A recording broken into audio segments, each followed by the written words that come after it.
The morning mist clung to the cobblestones of Covent Garden Market like a veil of whispered accusations. Miss Clara Whitmore, once a name spoken with gentle admiration in London's drawing rooms, now moved through the crowd like a ghost, her blue-grey eyes fixed downward, her slender fingers clutching the worn reticule that had replaced the beaded purses of her former life. The winter had been cruel, but society's judgment proved far crueler. "I believe that is she," came a cutting whisper from behind a fruit seller's cart. The Whitmore girl, the one who was to marry Baron Ashcombe before he discovered her situation. Clara's cheeks flushed, but her posture remained unwavering. 6 months had taught her that dignity must be preserved, even when honor was shattered. She selected a modest bunch of violets, her only indulgence since the scandal had rendered her nearly destitute. "2 pence for the young lady," said the flower seller, her weathered face softening. "They'll brighten your parlour, they will." "You are most kind, Mrs. Finch," Clara replied, her voice carrying the quiet dignity that no amount of disgrace had managed to diminish. As she turned to leave, a carriage halted at the edge of the square, black lacquer gleaming, the horse's flanks steaming in the morning chill. The crowd parted, not with the usual mild curiosity, but with reverence that bordered on fear. Clara glanced up, and in that moment, a tall figure descended, a man whose bearing announced his consequence before his title ever could. "The Duke of Ravenshire," someone murmured. "What business could his grace have in Covent Garden at this hour?" Duke Adrian Harrow moved with the confident authority of a man accustomed to command. His silver-grey eyes surveyed the market with detached interest until they fell upon Clara, and there they lingered, as if recognizing something long sought. She felt his gaze like a physical touch and turned away, painfully aware of her faded pelisse and the modest violets that marked her reduced circumstances.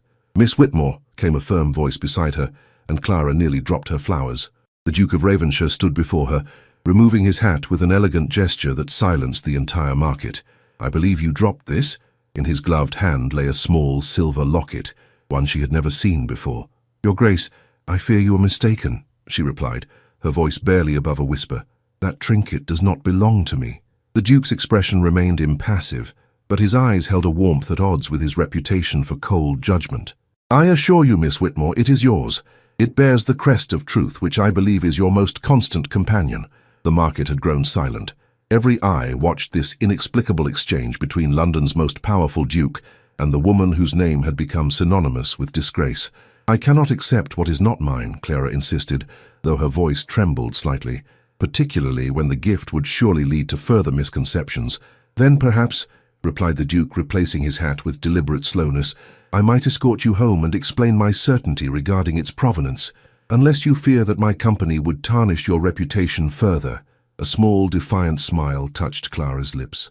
"I believe, Your Grace, that my reputation has reached its nadir.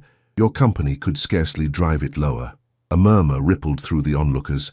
The Duke of Ravenshire, known for his impeccable propriety and unyielding standards, offered his arm to Clara Whitmore with a courtliness that seemed to challenge the very society he represented.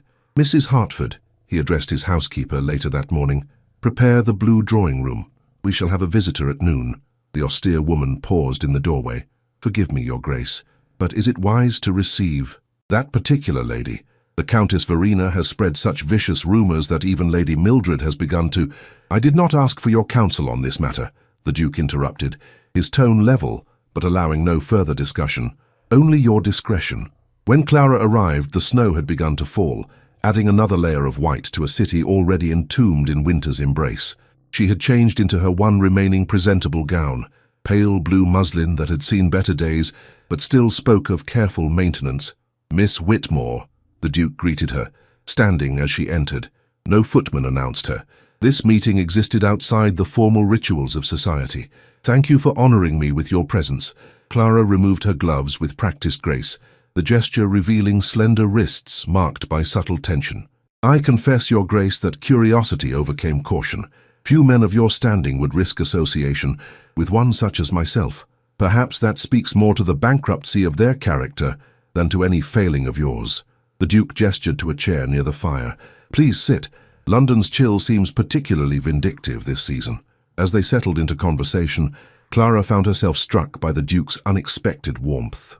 This was not the cold aristocrat of legend, but a man of measured words and thoughtful pauses.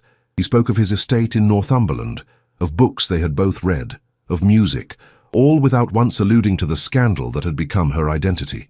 "Your Grace," she finally ventured, setting down her teacup, "while I appreciate this unexpected kindness, I must ask its purpose. Men of your standing do not befriend women of my situation without reason." The Duke's expression grew serious. "Miss Whitmore, I believe you were betrayed by Baron Ashcombe for reasons beyond the rumors that circulate. The man broke his promise to you not because of any impropriety on your part, but because of an opportunity that presented itself in the form of Countess Verina's considerable fortune." Clara's face paled. "How could you possibly know this?" "Because," said the Duke, rising to retrieve a small leather folio from his desk, "I have been investigating the Baron's sudden financial recovery. A man does not satisfy creditors overnight without some form of extraordinary intervention." As he spoke, the clock struck 1, and in that moment, a footman appeared at the door, his expression grave. "Your Grace, forgive the interruption. Lady Mildred Greaves requests an immediate audience on a matter she claims cannot wait." The Duke's eyes met Clara's, and in that shared glance passed an understanding. Whatever revelation lay in the leather folio would now be witnessed by one of London's most notorious gossips. "Show her in," said the Duke, offering Clara a look of reassurance. "Perhaps it is time that certain truths found their way into society's conversation." As the drawing-room door opened to admit Lady Mildred, Clara felt the first stirring of something she had thought forever lost: hope, fragile as the snowflakes now accumulating on the windowsill, but present nonetheless. The truth, it seemed, had found its champion in the most unexpected of allies. Lady Mildred Greaves entered the blue drawing-room with the determined flourish of one accustomed to making an entrance. Her lavender gown rustled importantly as she crossed the threshold, but the practiced smile froze upon her lips at the sight of Clara Whitmore, seated by the Duke's fire. "Your Grace," she managed, her voice pitched higher than intended, "I had no notion you were otherwise engaged." The Duke of Ravenshire did not rise, a subtle breach of etiquette that did not escape Lady Mildred's notice. "Miss Whitmore and I are discussing matters of some consequence. What urgent business brings you to my door unannounced, Lady Mildred?" Clara began to gather her gloves, a habitual retreat in the face of society's judgment. "Perhaps I should withdraw." "You will remain seated, Miss Whitmore," the Duke commanded, though his tone held no harshness. "Lady Mildred's concerns can surely be aired in your presence, as they likely involve you directly." A flush crept up Lady Mildred's neck. That is to say, I merely thought to warn your Grace about certain associations that might prove detrimental to your standing." "How extraordinarily thoughtful," the Duke replied, gesturing to a chair positioned deliberately farther from the fire than Clara's. "Please, enlighten us both." Lady Mildred seated herself with visible discomfort. Her eyes darted between the Duke's impassive countenance and Clara's composed profile. "It is simply that the Countess Verina has begun circulating certain letters, purportedly written by Miss Whitmore to the Baron, which suggest improprieties that would explain his hasty withdrawal from their engagement." Clara's hands trembled slightly, but her voice remained steady. "Letters I never wrote, containing sentiments I never expressed, to a man whose true nature was revealed only after he had secured a more advantageous match."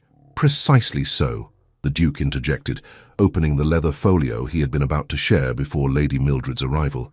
"Which is why I have taken the liberty of comparing the handwriting in these alleged letters to Miss Whitmore's actual correspondence.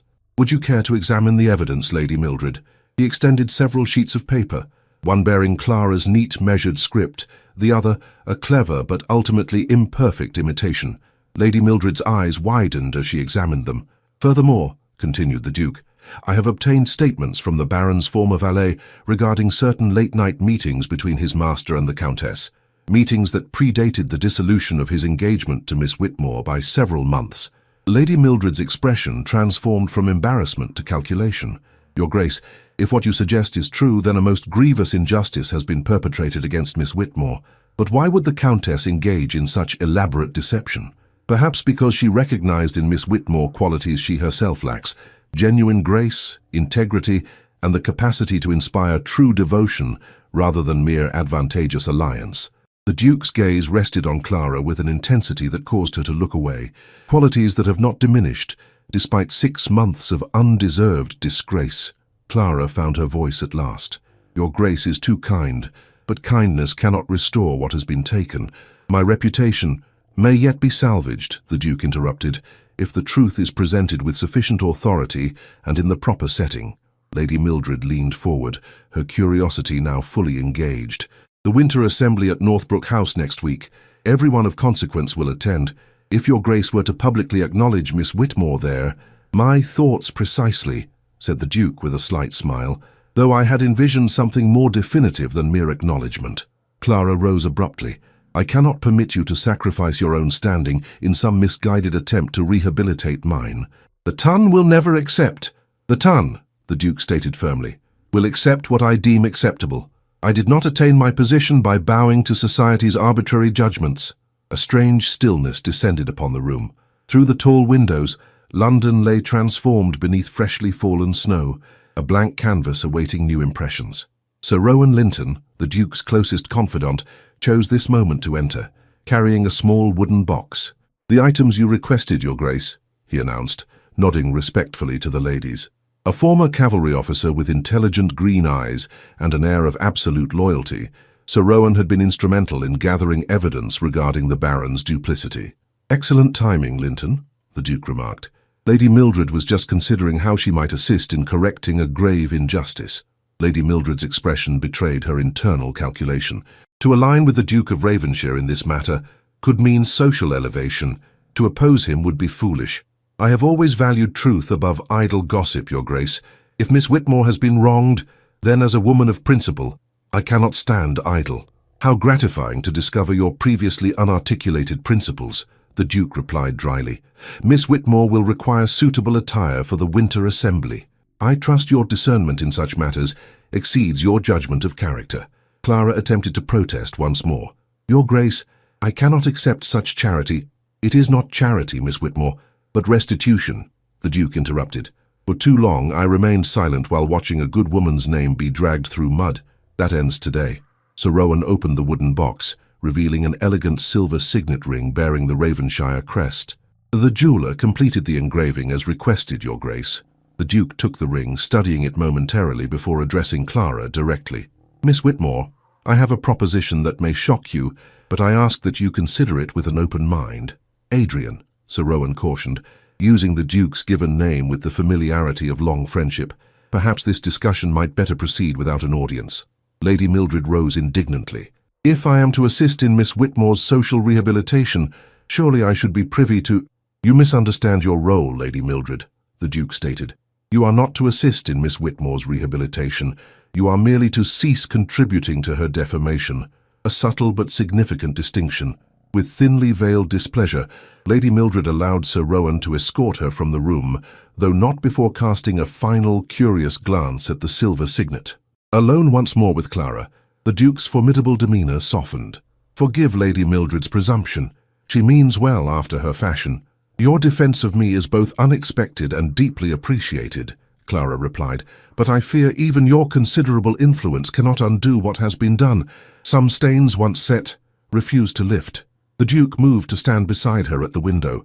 Snow continued to fall, muffling London's usual clamour. Miss Whitmore, what do you know of my family history? Surprised by the question, Clara hesitated. Only that the Ravenshire title is among the oldest and most respected in England. Indeed, yet what few remember is that my grandfather, the 9th Duke, married a merchant's daughter amid tremendous scandal. Society predicted disaster. Instead, theirs became one of the most successful alliances of their generation. He turned to face her directly. The Harrow lineage has never feared defying convention when convention proves itself unworthy. Clara studied him, confusion evident in her expression. Why tell me this, Your Grace? Because I intend to offer you protection in the most definitive way possible, he replied, opening his hand to reveal the silver signet, not through mere patronage or public acknowledgement, but through marriage. The blood drained from Clara's face. Marriage? Your Grace, you cannot possibly— I assure you I can. A hint of amusement touched his features, though I confess I had planned a more conventional courtship. Unfortunately, the Countess's machinations have accelerated my timetable. Clara shook her head in disbelief. This is madness. You know nothing of me beyond what rumour has distorted. I know enough, the Duke replied simply. I know you maintained your dignity when lesser souls would have crumbled. I know you face each day with quiet courage, despite undeserved censure. I know your eyes reveal intelligence and compassion that society has been too blind to value. He placed the signet ring on the small table between them, an offering rather than an imposition. I do not expect an immediate answer. Consider it carefully, but know this. My proposal stems not from pity, but from genuine admiration. Clara stared at the ring, its silver surface catching the firelight. Even if I were to accept, which would be utter folly, the Baron would surely protest. His pride— "The Baron," interrupted the Duke, "is about to face far greater concerns than wounded pride. The evidence of his financial improprieties grows more damning by the day." As though summoned by his words, Sir Rowan reappeared at the doorway, his expression grave. "Your Grace, forgive the interruption, but an urgent message has arrived from the city. Baron Ashcombe has been arrested for fraud against his creditors." Clara gasped softly. "Arrested? But surely his connection to the Countess—" "Will prove insufficient protection," the Duke finished. "The Countess values advantage above loyalty. When she learns of his arrest, she will distance herself with remarkable speed." Sir Rowan nodded grimly. "Already done, Your Grace." The Countess was observed departing for her country estate not an hour past, leaving explicit instructions that any inquiries regarding the Baron should be directed to his solicitors, not to her household. A heavy silence filled the room as Clara absorbed these developments. The very people who had orchestrated her social destruction were now facing their own downfall. "The wheel turns," murmured the Duke. "Justice may arrive late, but it arrives nonetheless." Clara's gaze returned to the silver signet, its surface reflecting fragments of her transformed world. "And what of me? Am I to serve merely as the instrument of their humiliation?" "No, Miss Whitmore," the Duke replied solemnly. "You are to be the living embodiment of truth vindicated. The choice of how that vindication takes form rests entirely in your hands." Outside, the snow continued its silent descent, covering London's sins beneath a blanket of pristine white. Within the blue drawing room, Clara Whitmore faced the most consequential decision of her life, one that would rewrite not only her future, but the very nature of her past. The morning following the Duke's extraordinary proposal dawned with clarity rarely seen in London's winter. Clara stood at her modest lodgings window, watching sunlight transform frost-covered panes into diamond-like brilliance. The silver signet ring, which she had neither accepted nor refused, lay upon her dressing table, its presence both promise and peril. Mrs. Pembroke, her landlady, rapped gently at the door. "Miss Whitmore, a package has arrived for you. From Ravenshire House, if the livery is to be believed," Clara admitted the kindly widow, who bore a large box tied with silver ribbon. "Thank you, Mrs. Pembroke. Has there been any discussion among the other tenants regarding yesterday's visitor?" The older woman's eyes twinkled knowingly. "When the Duke of Ravenshire's carriage appears in Bloomsbury, tongues will wag, but I've set them straight. Told them His Grace likely sought your expertise on some historical matter, given your father's reputation as a scholar." Clara smiled gratefully. Her father's modest academic achievements had been all but forgotten since the scandal, yet Mrs. Pembroke had fabricated this plausible explanation to protect her dignity. "You are unfailingly kind," Clara murmured. After the landlady's departure, Clara carefully untied the ribbon. Within the box lay a gown of silver blue silk, elegant without ostentation, expensive without vulgarity. A small note accompanied it. "For this evening's engagement at Thornfield Concert Hall, a carriage shall call at 7, Ravenshire." Clara's fingers trembled as she touched the fabric. The Duke had mentioned no such engagement yesterday. This was his opening gambit, a public appearance carefully orchestrated to begin her reintroduction to society.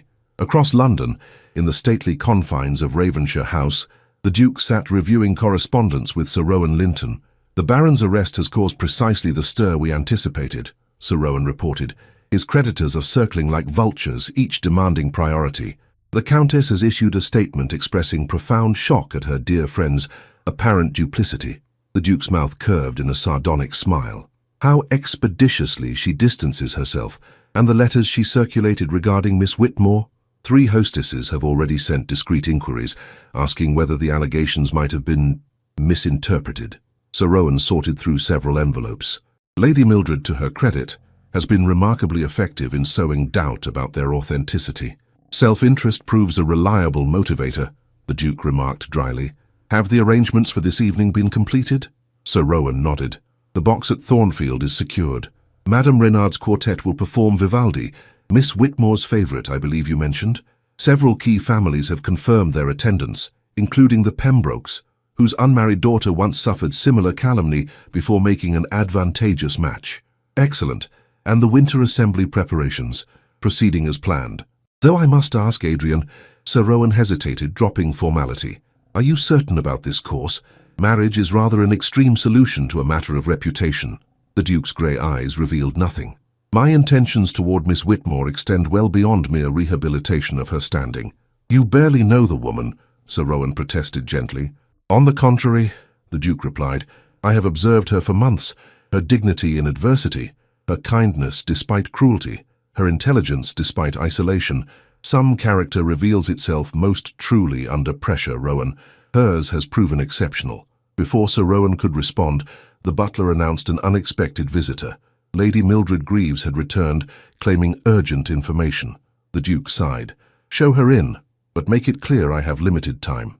Lady Mildred swept into the study in a flurry of plum-coloured silk, her expression animated with the unmistakable excitement of fresh gossip.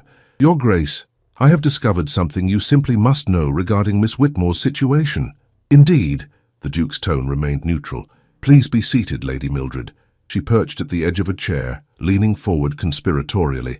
I have spoken with Mrs. Harrington. You recall the vicar's wife from Bedfordshire? It seems Miss Whitmore's father once tutored the Baron's younger brother. There was a childhood connection between the families that predates their London introduction. The Duke exchanged a glance with Sir Rowan. This hardly constitutes earth-shattering intelligence, Lady Mildred. But don't you see, she persisted. The Baron deliberately concealed this prior acquaintance, claiming to have met Miss Whitmore by chance at Lady Farthingham's musicale. This deception suggests premeditation. He sought her out specifically. Despite himself, the Duke's interest quickened. For what purpose, do you imagine? Lady Mildred's voice dropped to a dramatic whisper. Mrs. Harrington believes Professor Whitmore once possessed certain documents, family papers of the previous Baron, entrusted to him for scholarly review.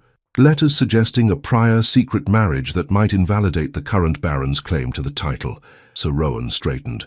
That would explain the Baron's desperate need for the Countess's fortune, if his hold on the title was legally questionable, and his determination to destroy Miss Whitmore's credibility, the Duke added, pieces falling into place. If she possessed knowledge of these documents, precisely. Lady Mildred appeared delighted by their response. I have taken the liberty of inviting Mrs. Harrington to London. She arrives tomorrow and brings with her a letter written by Professor Whitmore shortly before his death, expressing concern about the troubling implications of his historical research.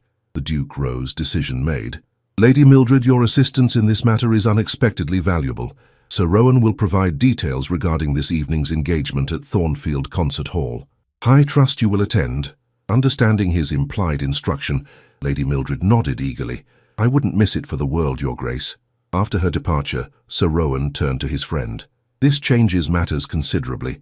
If Clara Whitmore was targeted not for some imagined impropriety, but to suppress legitimate evidence of fraud, then her rehabilitation becomes not merely personal, but a matter of justice, the Duke finished. The question remains, does she know about these documents? At precisely 7 o'clock, the Ravenshire carriage arrived at Clara's lodgings. She descended the stairs in the silver-blue gown, her hair arranged in a simple but elegant style, adorned with a single pearl hairpin, a relic from happier days. Mrs. Pembroke watched her departure with misty eyes. Like a phoenix rising, she murmured to herself. God bless his Grace for seeing what others refused to see. The Duke awaited Clara inside the carriage, his formal evening attire enhancing his commanding presence. Miss Whitmore, he greeted her, his eyes warming with appreciation. You look magnificent. Your gift is far too generous, Clara replied, settling across from him. I cannot help but feel I am being dressed for a role in some elaborate theatrical production. Not a production, a restoration, he corrected. Tonight marks the beginning of society's reckoning with its hasty judgment. As the carriage rolled toward Thornfield, the Duke studied her with careful attention. I must ask you something of a delicate nature, Miss Whitmore. Your father's academic work. Did it ever involve historical research regarding the Ashcombe family line? Clara's surprise was evident. Indeed it did. Father spent his final year examining correspondence from the 7th Baron, documents suggesting a secret marriage to a French émigré during the Revolution. Her brow furrowed. How could you possibly know this? Lady Mildred has proven unexpectedly useful, the Duke replied. These documents, do they still exist? Clara hesitated, her fingers unconsciously touching the pearl hairpin. The Baron demanded their return after Father's death, claiming they were family property. I surrendered the papers, but, the Duke prompted gently. Father had made copies of the most significant letters. He believed they contained evidence that the current Baron's grandfather was born before his parents' legal marriage, potentially invalidating the inheritance. Clara's voice dropped to a whisper. Those copies are secured in my hairpin case, the one possession the Baron did not think to demand. The Duke's expression grew grave. This explains everything. His abrupt termination of your engagement, the Countess's vicious campaign, the manufactured letters. They sought to discredit you before you could reveal the truth. Clara stared out at the passing street lamps. I never threatened to reveal anything. I simply asked the Baron why he had insisted on the return of academic papers with no apparent monetary value. That question alone would have alarmed him, the Duke explained, particularly if he had already begun negotiations with the Countess. They arrived at Thornfield Concert Hall to find it illuminated and bustling.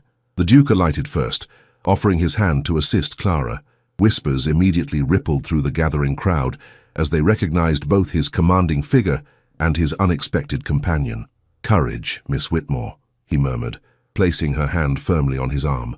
Remember, you have nothing to apologize for and much to reclaim. As they ascended the stairs, Clara felt the weight of countless stares. The Countess Verena stood near the entrance, resplendent in emerald velvet. Her expression froze in shock at the sight of Clara on the Duke's arm. Your Grace, she managed, her voice honeyed despite her evident displeasure. What an unexpected pairing. I had not realized you patronized fallen scholars' daughters. The Duke's reply came with deadly quietness. I patronize justice, Countess, a concept you might do well to reacquaint yourself with, given recent developments. Before she could respond, he guided Clara past, leaving the Countess seething in their wake.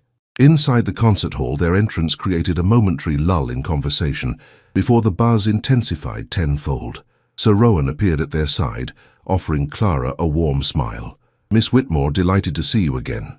Your box awaits, Your Grace. As they settled into the Duke's private box, the most prominent in the hall, Clara became acutely aware of the opera glasses trained in their direction. Everyone is watching, she whispered. Let them watch, the Duke replied calmly. Let them see that the Duke of Ravenshire chooses his companions based on character rather than rumour. Lady Mildred entered their box moments later, her expression triumphant. Miss Whitmore, how lovely to see you in society again. Your gown is exquisite, Madame Delacroix's work, if I'm not mistaken. Clara inclined her head graciously, recognizing the olive branch being extended. You are most kind, Lady Mildred. As the musicians took their positions, the Duke leaned slightly toward Clara. The silver signet. Have you considered my proposal? I have thought of little else, she admitted quietly, but I cannot accept marriage as payment for rehabilitation. The imbalance would be too great. Then accept it on different terms, he suggested, his voice dropping further. Terms of mutual respect, shared purpose, and perhaps in time, genuine affection.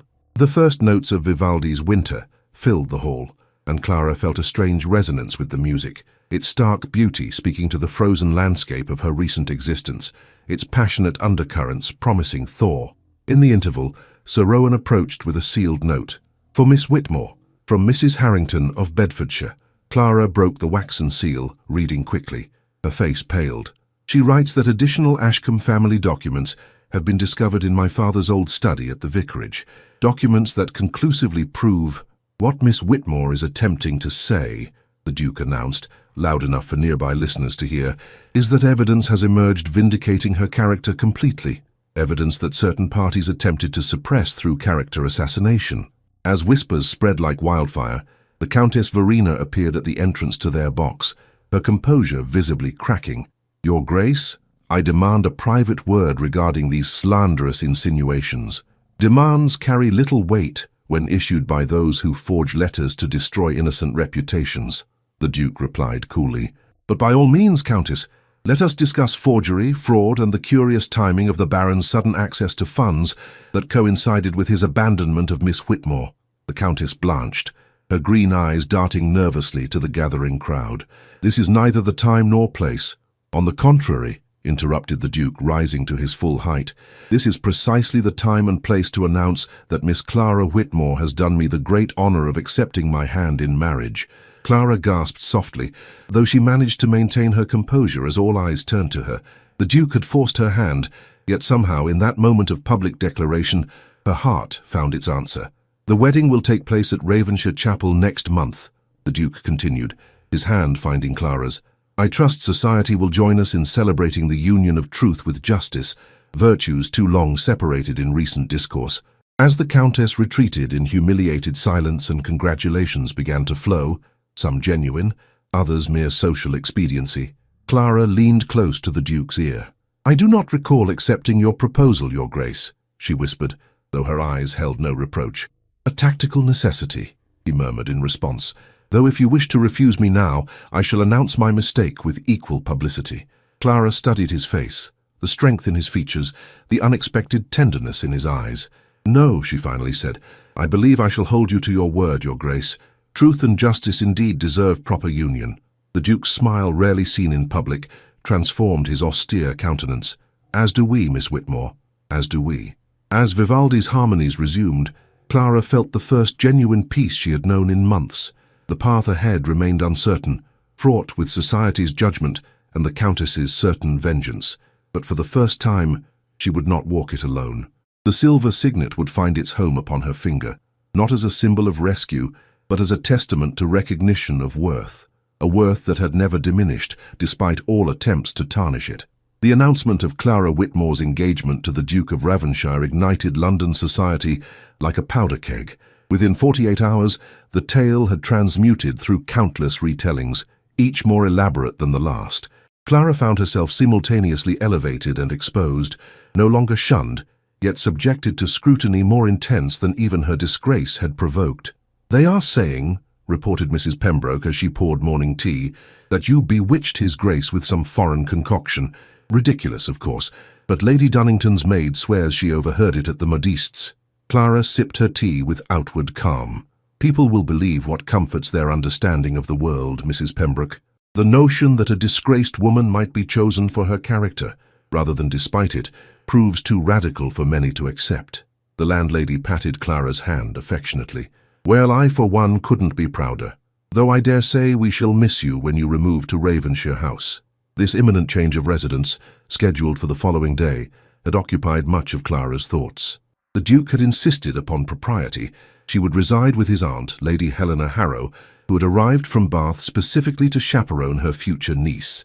A soft knock at the door heralded the arrival of Sir Rowan Linton, bearing yet another parcel from the Duke.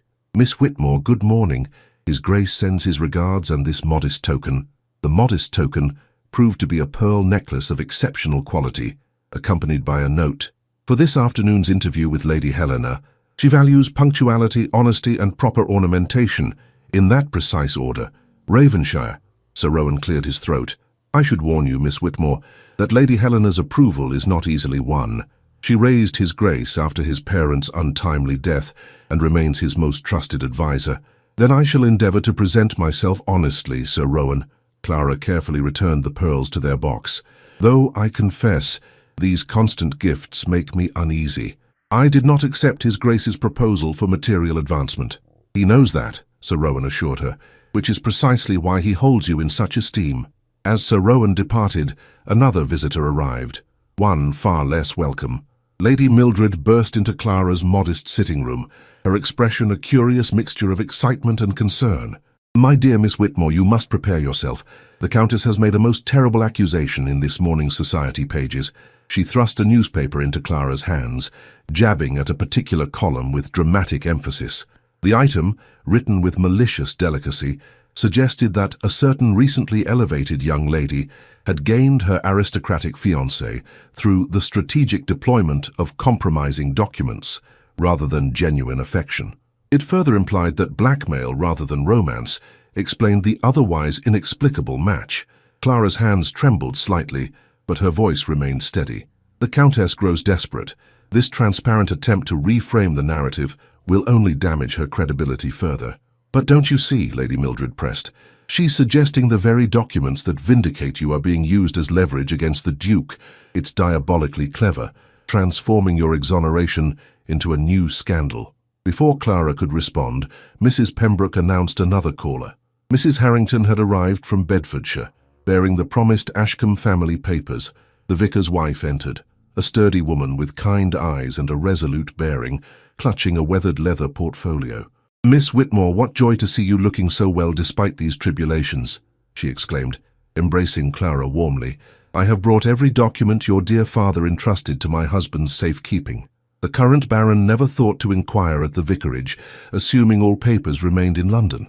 As the three women examined the documents, the true extent of Baron Ashcombe's precarious situation became apparent. Professor Whitmore had uncovered incontrovertible evidence of a legitimate prior marriage by the baron's grandfather, rendering the current baron's claim to the title legally void. "No wonder he broke your engagement so abruptly," Mrs. Harrington observed. "Once he realized your father had documented this family secret, you became a liability rather than an asset." Lady Mildred's eyes gleamed with the thrill of fresh intelligence. "And the Countess provided both financial salvation and social protection for a price. A price he has failed to pay," came a deep voice from the doorway. The Duke of Ravensshire stood there, his tall figure filling the modest entrance. All three women rose in surprise at his unannounced arrival. "Your Grace," Clara acknowledged, her cheeks colouring slightly. "We were just examining the evidence of Ashcombe's fraudulent claim," he finished, crossing to examine the documents. "My solicitors will be most interested in these papers. They confirm what we suspected. The Baron has been living under false pretenses for years." Lady Mildred could scarcely contain herself. "Then his arrest for financial improprieties is merely the beginning. He could lose everything: title, lands, position." "Indeed," the Duke replied coolly, "though our concern is not his downfall, but Miss Whitmore's vindication." He turned to Clara, his expression softening almost imperceptibly. "I've come to escort you to meet Lady Helena. She is not known for her patience." As Clara gathered her belongings, including the pearl necklace, Mrs. Harrington drew the Duke aside. "Your Grace, there is one document you should see privately." She extracted a sealed letter bearing Professor Whitmore's handwriting, addressed to Clara to be delivered in the event of her marriage. The Duke accepted the letter with a grave nod, slipping it into his coat without comment.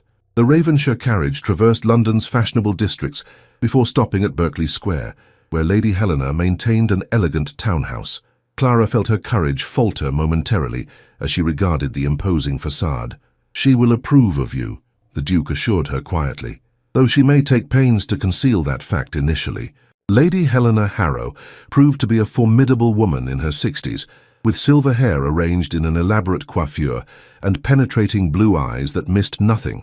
She received them in a drawing-room appointed with exquisite taste, her posture ramrod straight despite her advanced years. "So," she began without preamble, "you are the young woman who has captured my nephew's usually impenetrable heart. Sit down, child.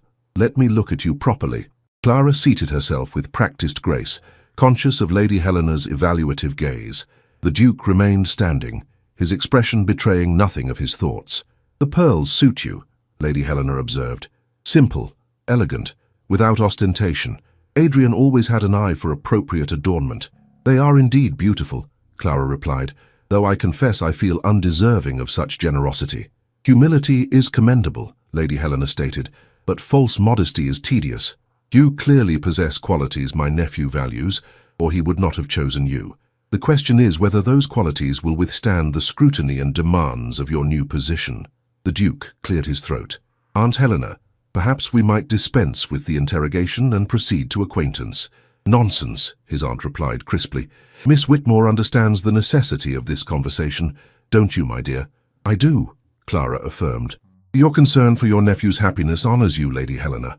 I assure you, I entered this engagement with full awareness of its implications, both personal and social." Lady Helena's eyebrow arched. "Did you indeed?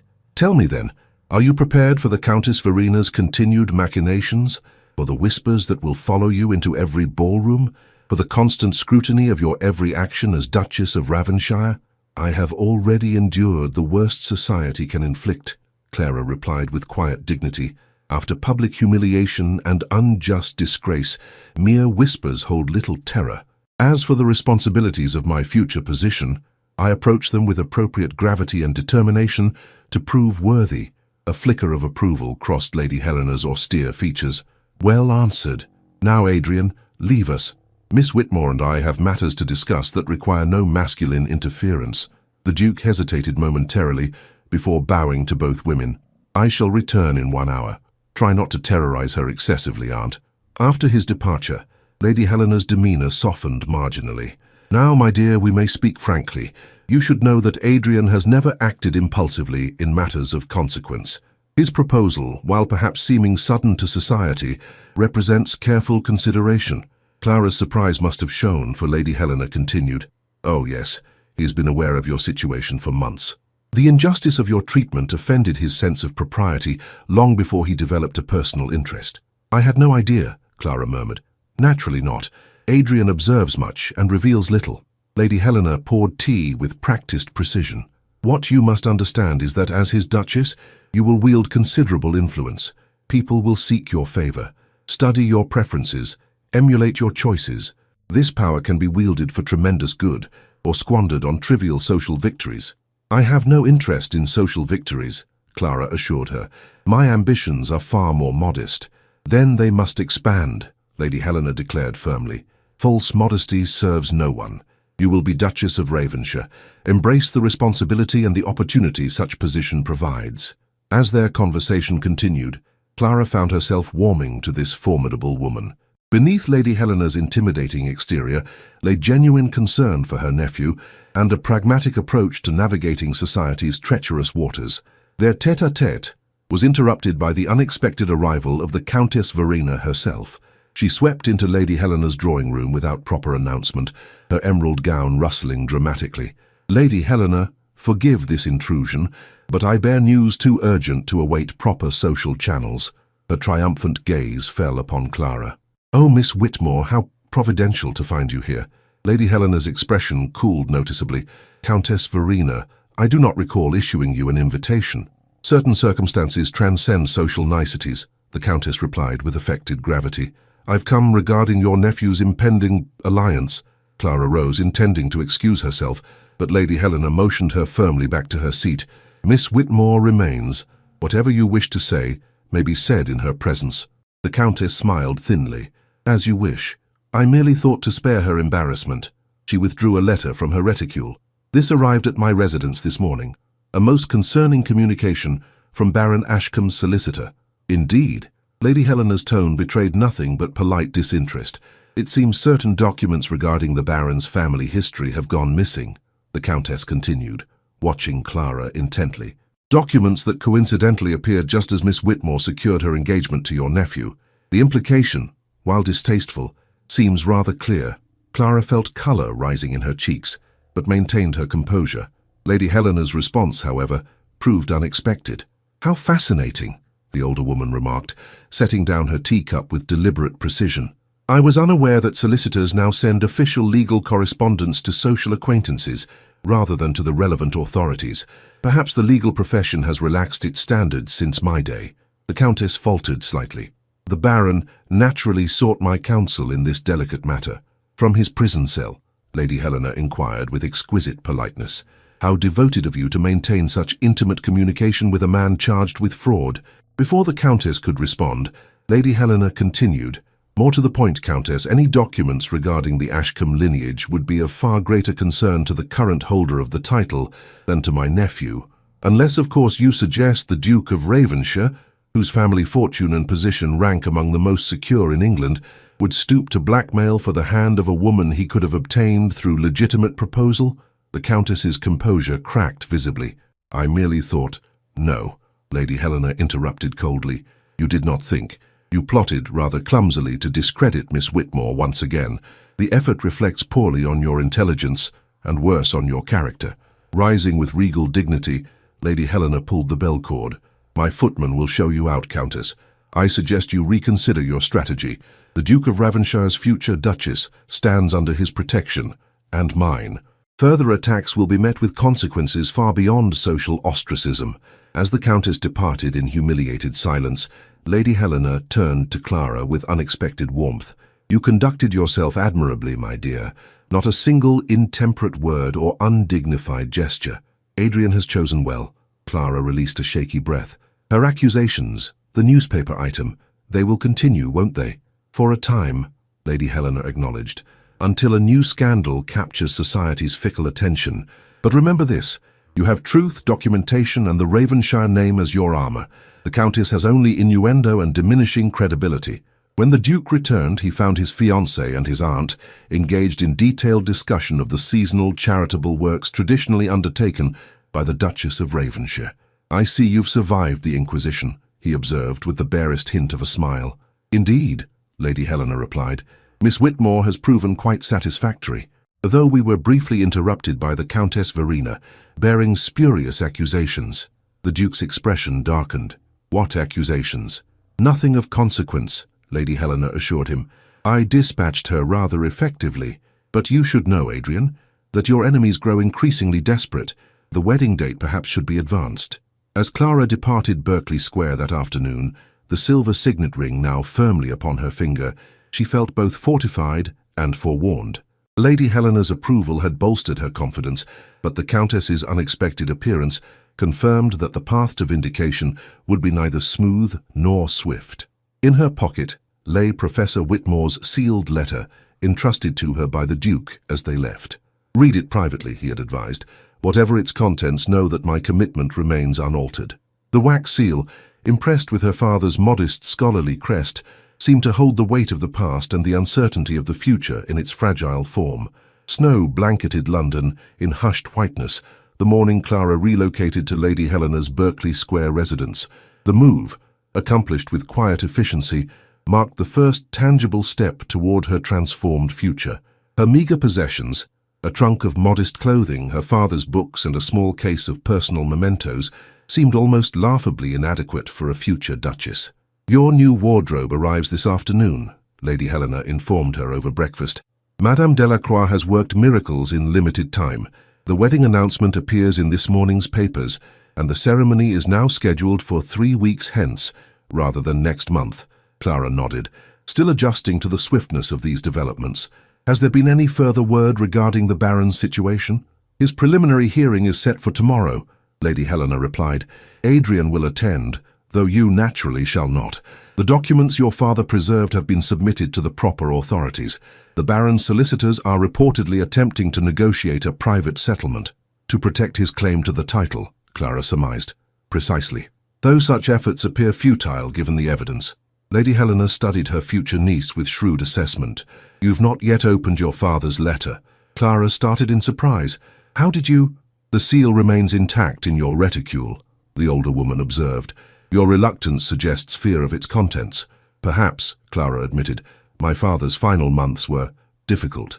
His scholarly obsession with the Ashcombe lineage consumed him, yet he never explained its personal significance." Lady Helena's expression softened marginally. "Some truths require proper timing for their revelation. Perhaps today you might find the courage to discover yours." Their breakfast was interrupted by the arrival of Sir Rowan Linton, bearing news of disturbing developments. "Forgive the early intrusion, Lady Helena, Miss Whitmore. The Duke requested I inform you immediately. The Countess has escalated her campaign." He produced a broadsheet, freshly printed and still damp with ink. The headline blazed in bold type: "Scholarly Blackmail, the True Nature of a Mercenary Engagement." Clara's hands trembled as she accepted the paper. The anonymous article detailed a fictitious account of how the desperate daughter of an obsessed academic had leveraged compromising family documents to entrap one of England's most eligible peers. It further alleged that Professor Whitmore had fabricated evidence regarding the Ashcombe lineage in a deranged attempt to discredit a noble family. "This is unconscionable," Lady Helena declared, her voice tight with controlled fury. "Where is Adrian?" "Meeting with his solicitors," Sir Rowan replied grimly. "The libel is so explicit that legal action seems inevitable.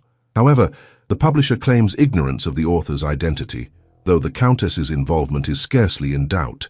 Clara carefully refolded the broadsheet.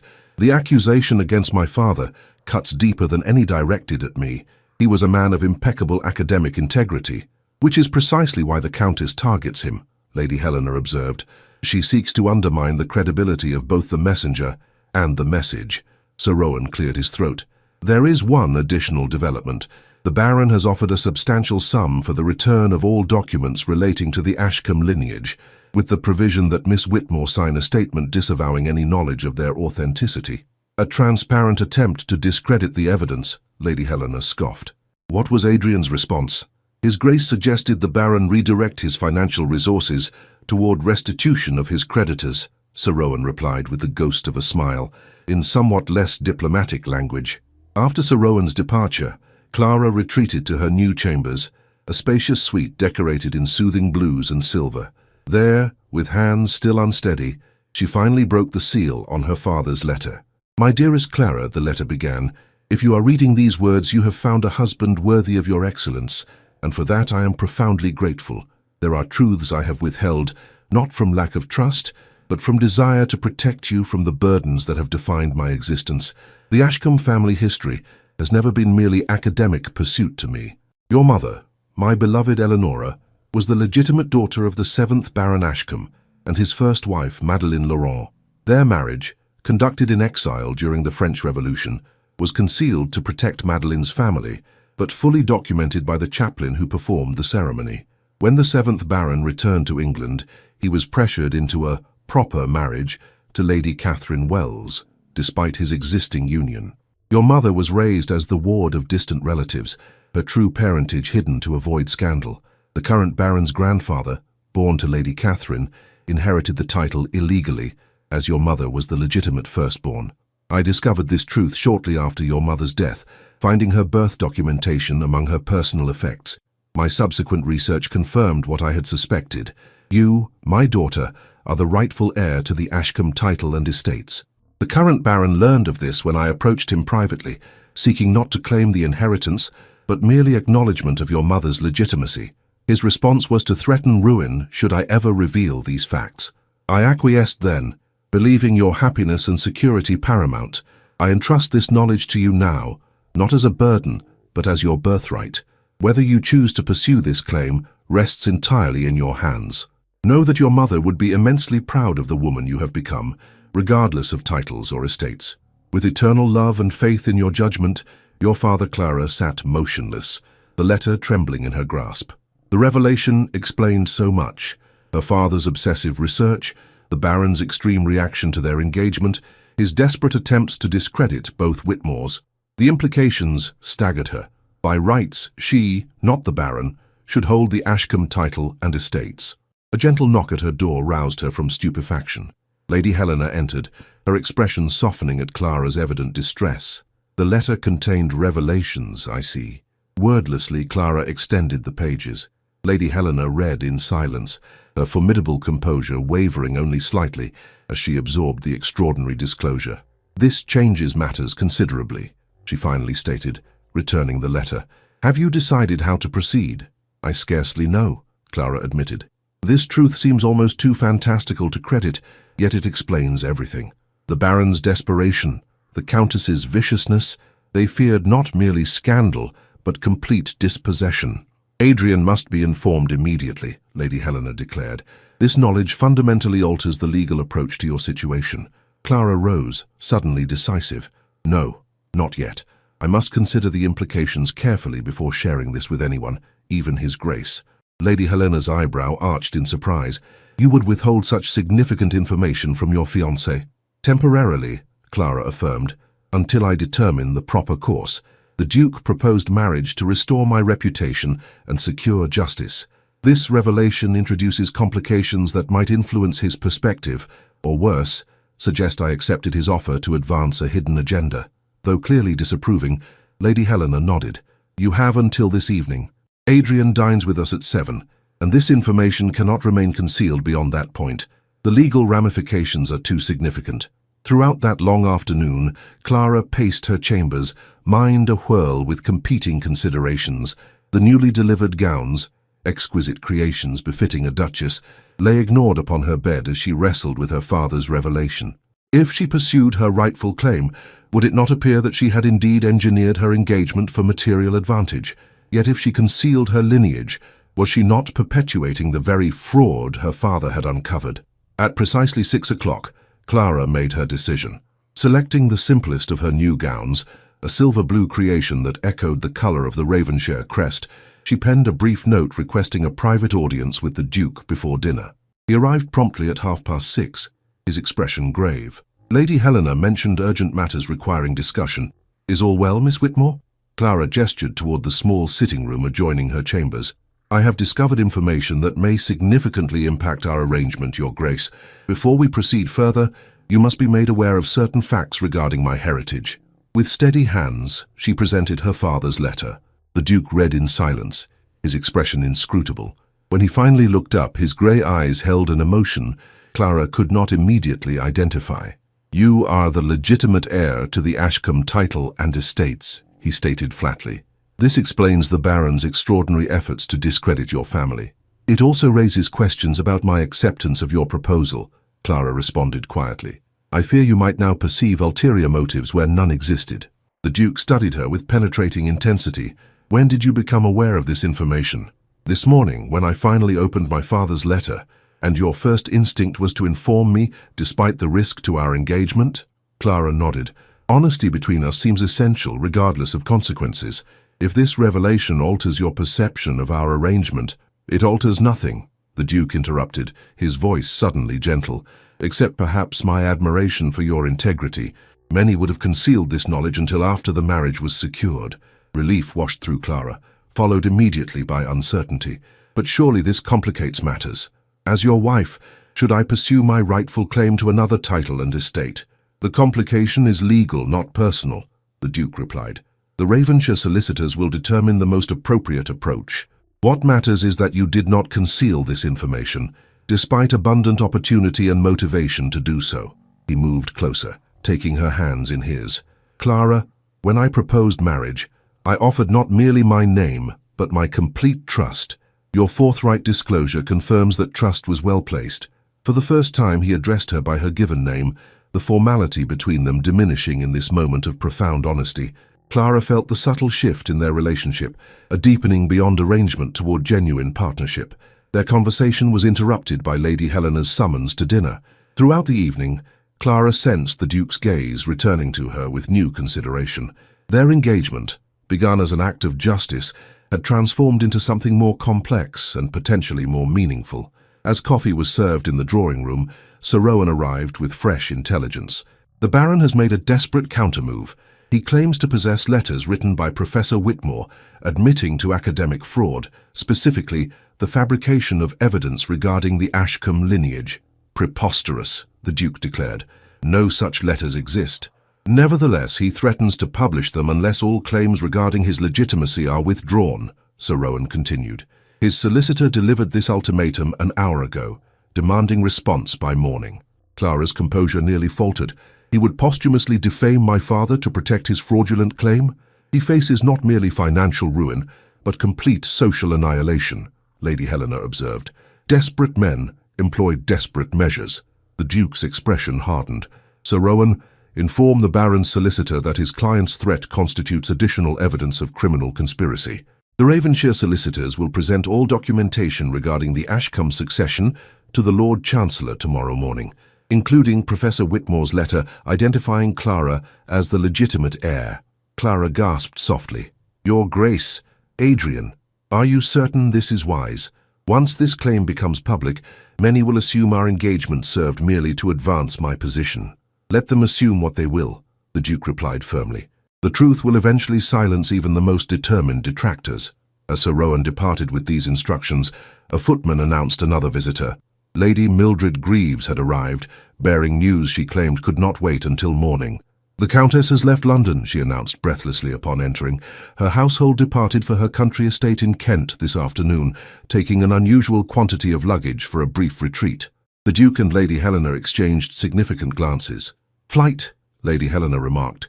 "The first admission of guilt." "But why now?" Clara wondered. "What precipitated this sudden departure?" "Perhaps," the Duke suggested, "the discovery that her financial entanglement with the Baron extended beyond mere social alliance. My solicitors have uncovered evidence suggesting the Countess provided funds for the Baron's defense, funds she could ill afford to lose." Lady Mildred's eyes widened with delicious scandal. "Then her attacks on Miss Whitmore served not merely jealousy, but self-preservation. If the Baron loses his position, the Countess loses her investment," Lady Helena finished. "A considerable sum, by all accounts." As the evening concluded, Clara found herself momentarily alone with the Duke in Lady Helena's elegant entry hall. The silver signet ring on her finger caught the lamplight, its engraved crest symbolizing not merely their engagement, but the unexpected alliance of their causes. "Tomorrow will bring challenges," the Duke cautioned. "Once your claim becomes public knowledge, society will divide in its assessment of our engagement. Many will question your motives, and by extension, my judgment." "I am prepared," Clara assured him, though her heart quailed at the prospect of fresh scandal. "The truth, however uncomfortable, must prevail." The Duke's expression softened as he studied her resolved countenance. "In the brief time of our acquaintance, Miss Whitmore, you have displayed courage that many born to privilege never develop in a lifetime.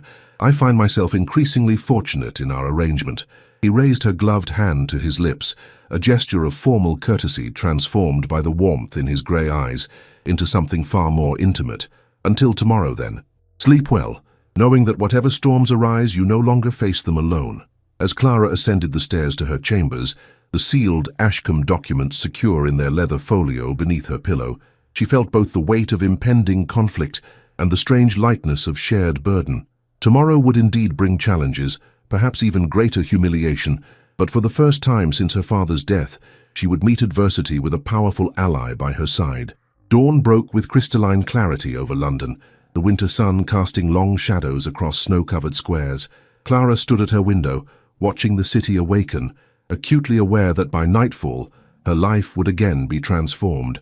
The Ravenshire solicitors would present her claim to the Ashcombe title before the Lord Chancellor that morning, a legal proceeding that would inevitably generate fresh scandal. "Your new morning dress, miss," announced the lady's maid Lady Helena had assigned to her, "and this just arrived for you." The maid presented a small velvet box bearing the Ravenshire crest. Within lay a brooch of silver filigree surrounding a single perfect pearl, elegant in its simplicity, significant in its symbolism. The accompanying note read simply, "Truth adorns better than pretense. Wear this today. A." Clara pinned the brooch at her throat, drawing strength from this tangible evidence of the Duke's support. The morning dress, a creation of dove-grey silk with subtle silver embroidery, had clearly been selected to convey dignified determination rather than ostentation. Breakfast proved a subdued affair. Lady Helena reviewed the day's strategy with military precision. "Adrian has already departed for his solicitor's chambers. You will remain here until midday, then join him at Ravenshire House for the formal announcement regarding your heritage. Sir Rowan will escort you." "Has there been any response from the Baron to last night's message?" Clara inquired. "None directly," Lady Helena replied, "though his solicitors requested an urgent meeting this morning, a request Adrian declined. The time for negotiation has passed." As Lady Helena spoke, the butler entered bearing a silver salver. "A message for Miss Whitmore delivered by special courier." The envelope bore no crest or identification. Clara broke the plain wax seal with steady fingers, though her heart quickened at the sight of the distinctive handwriting within. "Miss Whitmore," the letter began, "circumstances compel me to address you directly, bypassing the formalities that would normally prohibit such communication. By now you have undoubtedly been made aware of certain claims regarding your maternal lineage, claims that threaten the very foundation of my position and heritage. I propose a private meeting to discuss terms that might prove mutually beneficial. Your legitimate concerns regarding your mother's recognition could be addressed without the unnecessary upheaval of public legal proceedings. The Duke of Ravenshire, while well-intentioned, perhaps fails to appreciate the delicacy of aristocratic succession disputes. A carriage will await your convenience at the corner of Berkeley Square at 11 o'clock. I give you my word as a gentleman that you will be treated with utmost respect and returned safely within 2 hours. Consider carefully before rejecting this opportunity for discreet resolution." Baron Ashcombe. Clara passed the letter to Lady Helena, whose expression darkened as she read. "Absolutely not," the older woman declared. "This transparent attempt to separate you from Adrian's protection borders on desperation. You cannot seriously consider accepting." "On the contrary," Clara replied thoughtfully, "I believe I must."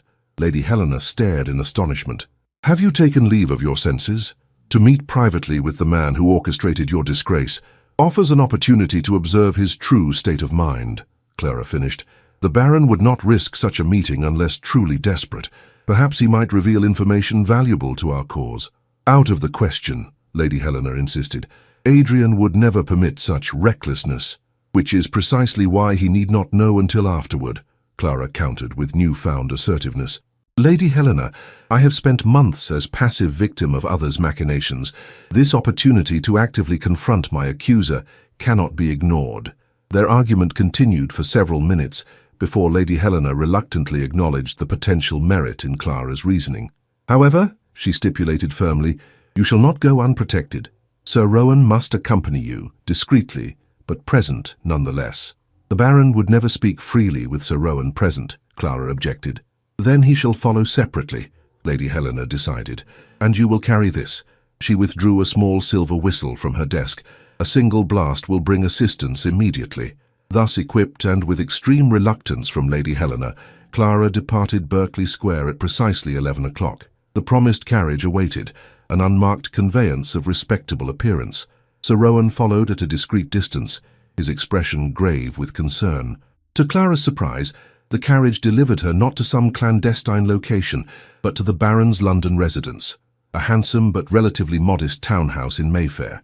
A servant escorted her directly to a well-appointed study, where Baron Ashcombe awaited.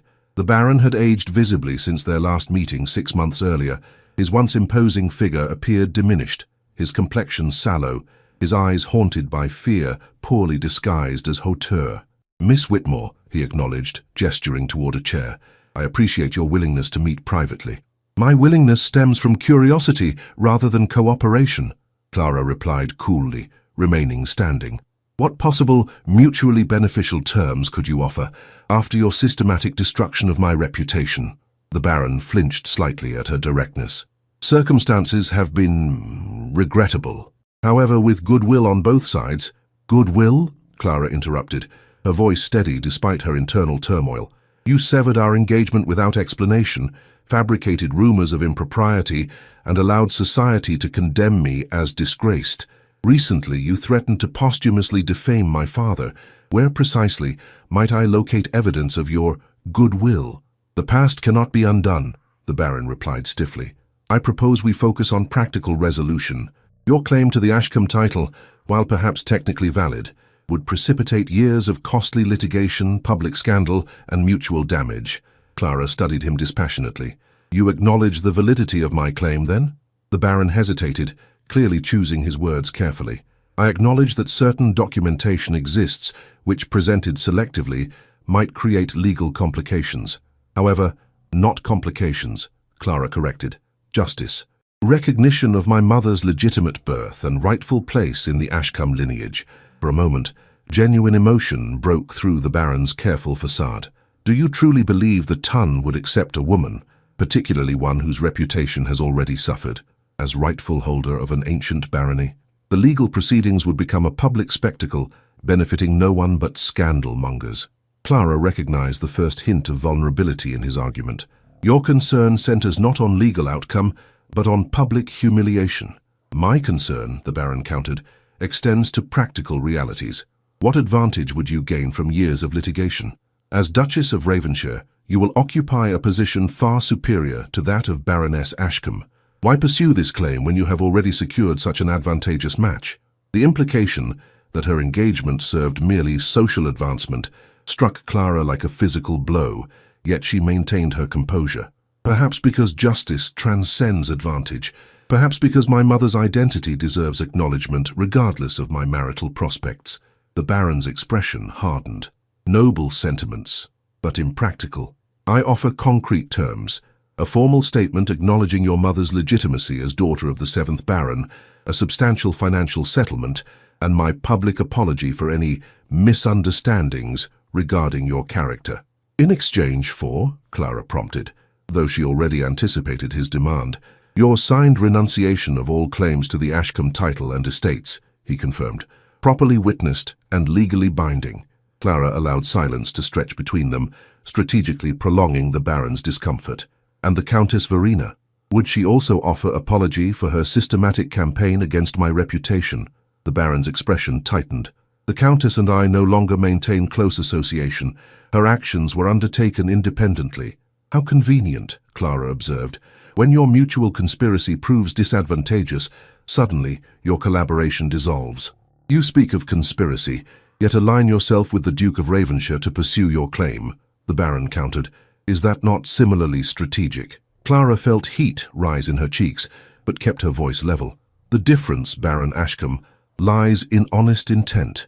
My engagement to the Duke preceded any revelation regarding my heritage. Your alliance with the Countess, however, was predicated on mutual deception from its inception. Their exchange was interrupted by the unexpected entry of a footman. Begging your pardon, my lord, but the Duke of Ravenshire has just arrived and insists upon immediate admittance. The Baron blanched visibly. The Duke? How could he possibly?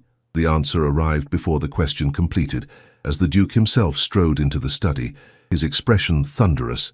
Sir Rowan followed close behind, looking simultaneously apologetic toward Clara and grimly satisfied by the Duke's intervention.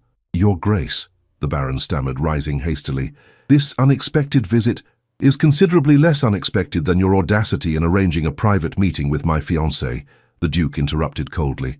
Miss Whitmore, are you unharmed? Perfectly well, Clara assured him. Though her heart raced at this unforeseen development, Sir Rowan maintained discreet surveillance throughout. At Lady Helena's insistence, Sir Rowan clarified, though it was my decision to alert His Grace when the destination became apparent. The Duke's penetrating gaze returned to the Baron. I find it difficult to imagine what compelling argument you believed might sway Miss Whitmore when all previous attempts at intimidation have failed. Not intimidation, but compromise, the Baron protested. A private resolution benefiting all parties. A resolution predicated on continued suppression of truth, the Duke observed. How disappointingly predictable. The Baron's composure cracked further. Your Grace, surely you understand the practicalities involved. Miss Whitmore's claim, while perhaps technically valid, would generate scandal damaging to all concerned. On the contrary, the Duke replied. I find truth rarely damages those who embrace it willingly. The scandal, Baron Ashcombe, lies not in Miss Whitmore's legitimate heritage, but in your family's systematic concealment of it. Clara stepped forward, addressing the Duke directly. The Baron has offered acknowledgement of my mother's legitimacy and financial compensation in exchange for renunciation of my claim to the title. A generous concession, considering the legal complexities involved, the Baron interjected quickly. The Duke's expression remained implacable. It seems, Baron, that you fundamentally misunderstand both Miss Whitmore's character and my own. Neither of us trades justice for convenience. Justice? The Baron gave a hollow laugh. Where was justice when my grandfather inherited a title and estates encumbered with debt? When he spent decades restoring the family's position through prudent management and advantageous alliances? Would you see that lifelong work undone because a forgotten marriage certificate suddenly emerges? For the first time, Clara glimpsed the genuine fear beneath the Baron's hauteur, not merely fear of personal disgrace, but of ancestral legacy demolished. Despite herself, she felt a flicker of reluctant compassion. The Duke of Ravenshire's solicitors presented my claim to the Lord Chancellor this morning, she stated quietly. The legal process has begun. However, I am not unsympathetic to concerns regarding legacy and heritage. Both men turned to her in surprise. The Duke's expression showed concern, while the Baron's revealed cautious hope. My interest lies not in your destruction, Clara continued, addressing the Baron directly, but in recognition of my mother's rightful place in the Ashcombe lineage. Perhaps there exists a middle path, one that acknowledges truth while preserving certain continuities. The Duke studied her with newfound intensity. What precisely are you suggesting, Miss Whitmore? A formal public acknowledgement of my mother as legitimate daughter of the 7th Baron, Clara proposed. Legal recognition of my position in the succession, with provision that the current Baron retain lifetime management of the estates. A trust established for any children I might bear, ensuring their place in the Ashcombe lineage. The Baron's expression shifted from desperate hope to calculation. Such an arrangement would require delicate legal construction. Indeed, the Duke agreed, his tone softening marginally as he recognized Clara's intent. However, it offers resolution without the extended litigation all parties wish to avoid. A complex negotiation ensued, with the Duke occasionally tempering Clara's generosity with pragmatic stipulations. Eventually, a framework emerged. The Baron would retain his title and estates during his lifetime, with Clara recognized as legitimate heir and granted an immediate seat on the family trust. The Baron would issue a public statement, acknowledging Clara's mother as the firstborn legitimate child of the 7th Baron, effectively rehabilitating both Whitmore women's reputations. One additional condition, the Duke stipulated firmly. The Countess Verena must publicly retract her accusations against Miss Whitmore and her father. The Baron hesitated. The Countess is no longer under my influence, yet she acted as your proxy in defaming Miss Whitmore, the Duke countered. Her retraction is non-negotiable. Eventually the Baron capitulated, agreeing to use what influence remained to secure the Countess's compliance. Documents would be drawn up immediately, with formal signing to occur that evening at Ravenshire House in the presence of selected witnesses. As they prepared to depart, the Baron addressed Clara directly for the first time without calculation or defensiveness. Miss Whitmore, your generosity exceeds anything I might reasonably have expected. I find myself humbled by your approach to this matter. Not generosity but perspective, Baron Ashcombe, Clara replied quietly. Destruction rarely serves justice, however satisfying it might momentarily appear. The Duke's hand rested supportively at her elbow as they left the Baron's study. Once inside the Ravenshire carriage, Clara finally permitted herself a small tremor of reaction to the morning's intensity. So you are displeased with my compromise, she ventured, studying the Duke's pensive expression. Not displeased, he corrected gently. Impressed. You found resolution where I saw only confrontation. The arrangement you proposed serves justice without unnecessary destruction, a distinction I failed to consider adequately. Sir Rowan, seated opposite, nodded in agreement. Miss Whitmore demonstrated remarkable wisdom. The Baron deserved far less consideration than she afforded him. Perhaps, Clara acknowledged, yet complete dispossession would have created a vengeful enemy rather than a chastened ally. This arrangement acknowledges truth while allowing dignity to remain intact. The Duke's grey eyes studied her with deepening respect. You will make a formidable Duchess, Clara Whitmore. Ravenshire has not seen such balanced judgment in generations. That evening, in the formal library of Ravenshire House, documents were signed establishing Clara's place in the Ashcombe succession while preserving the Baron's immediate position. Lady Helena presided like a benevolent general, ensuring every detail received proper attention.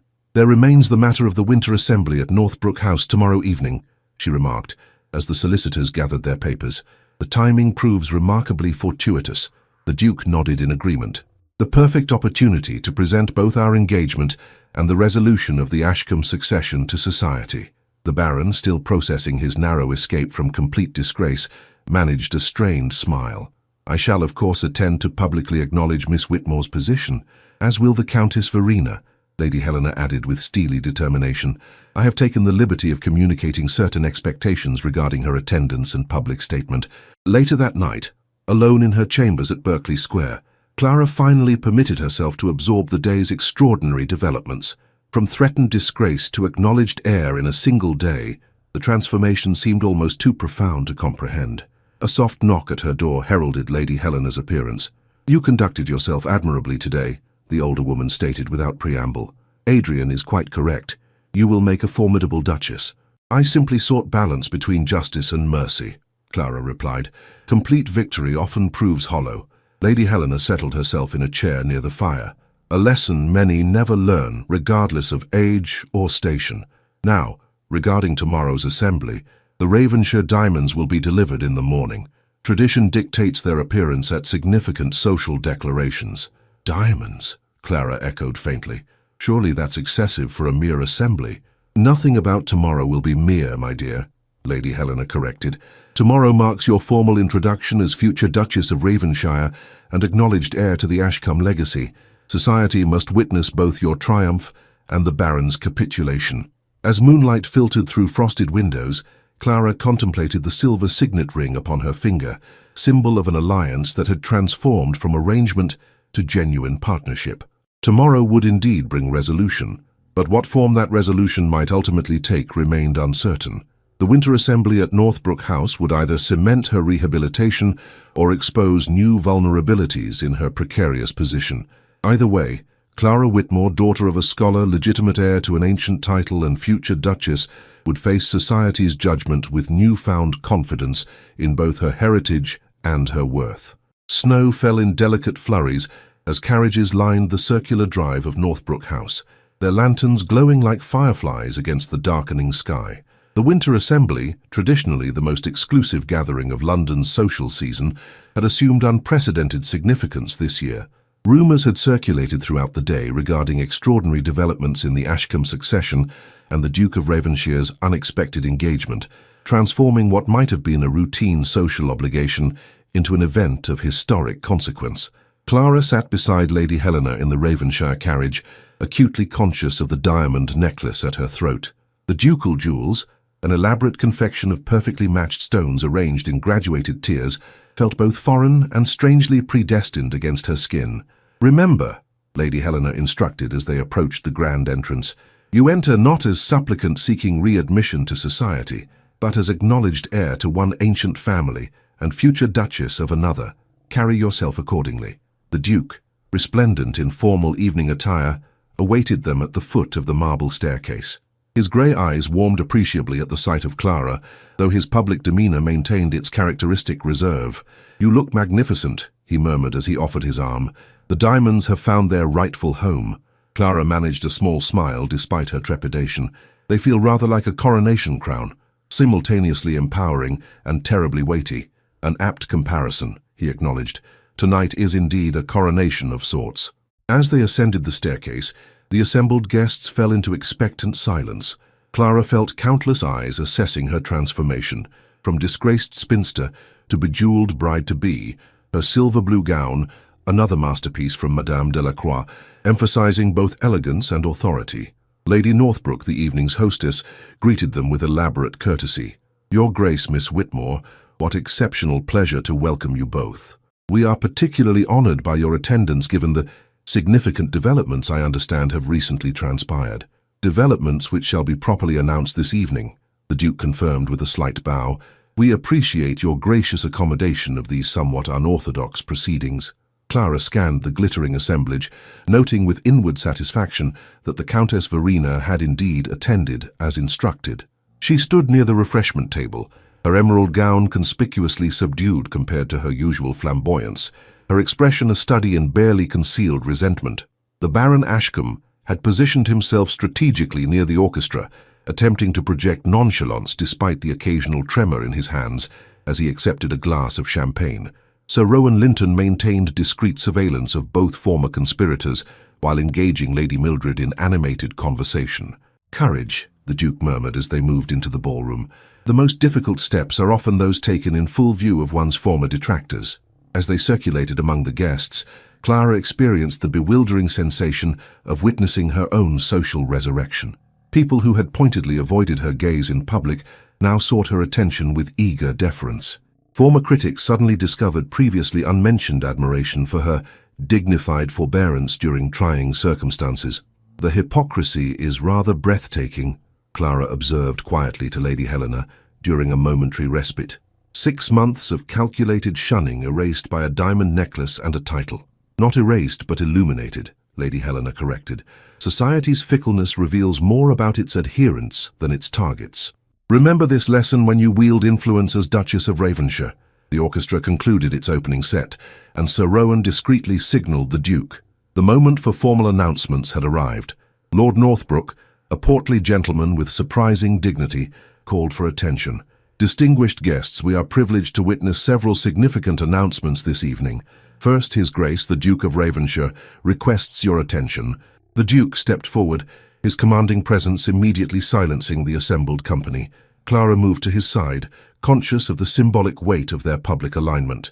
"My lords, ladies, and gentlemen," the Duke began, his resonant voice carrying effortlessly, "it gives me profound pleasure to formally announce my betrothal to Miss Clara Whitmore.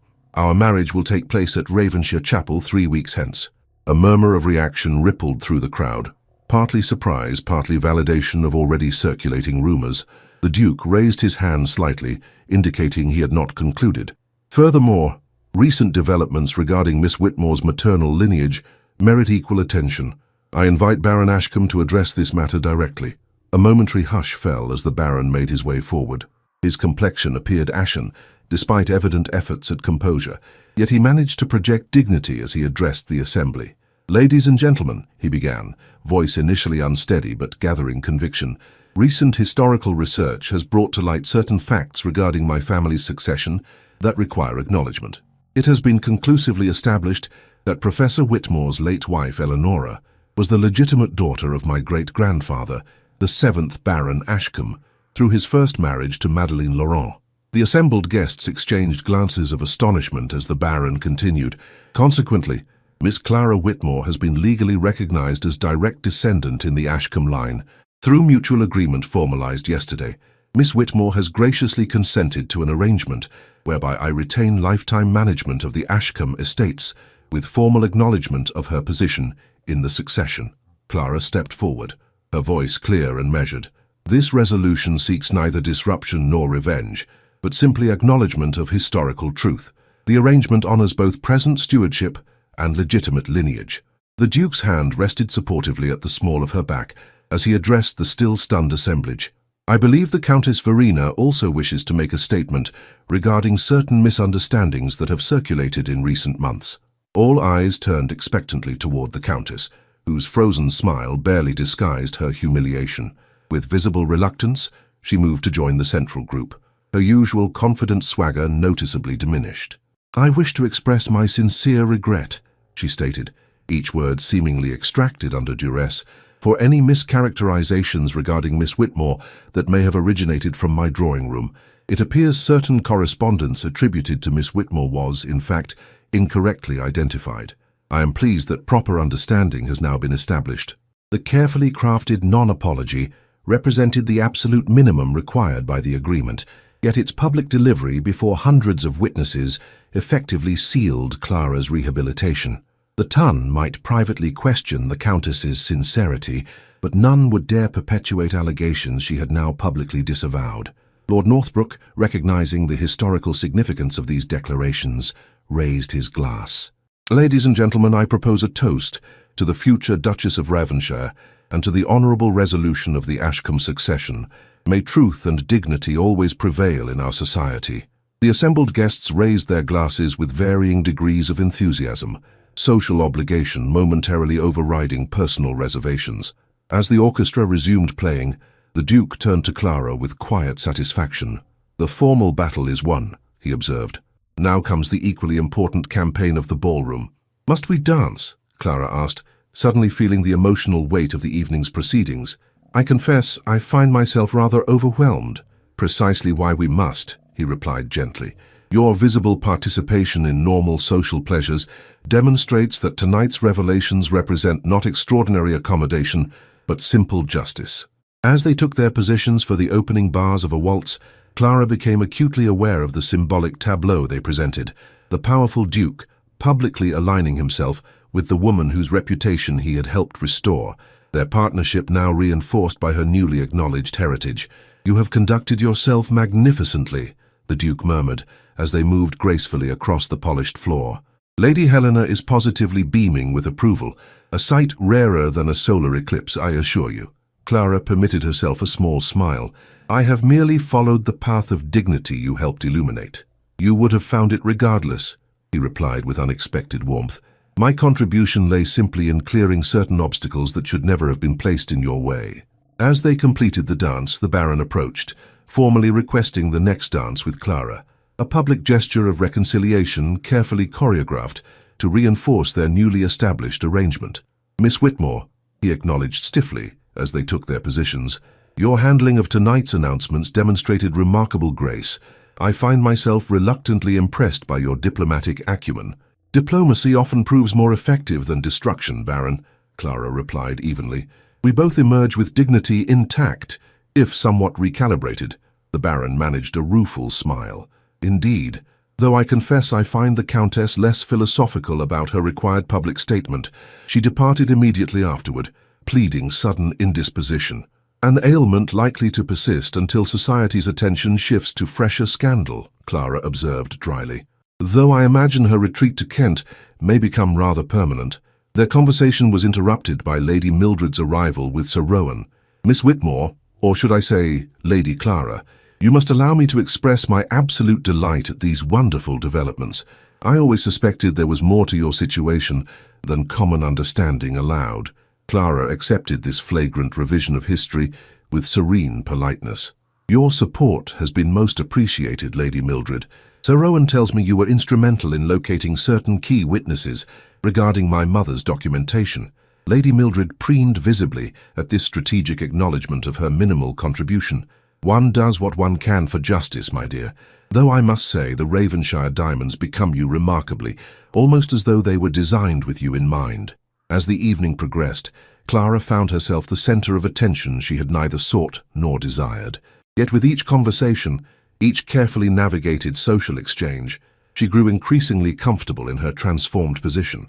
The woman who had moved invisibly through Covent Garden Market just weeks earlier now commanded deference from the very society that had once condemned her. Near midnight, as the assembly reached its social apex, the Duke led Clara onto a snow-dusted terrace momentarily deserted by other guests. The winter air felt bracingly pure after the hothouse atmosphere of the ballroom. "You've triumphed completely," he observed, his breath forming delicate clouds in the cold.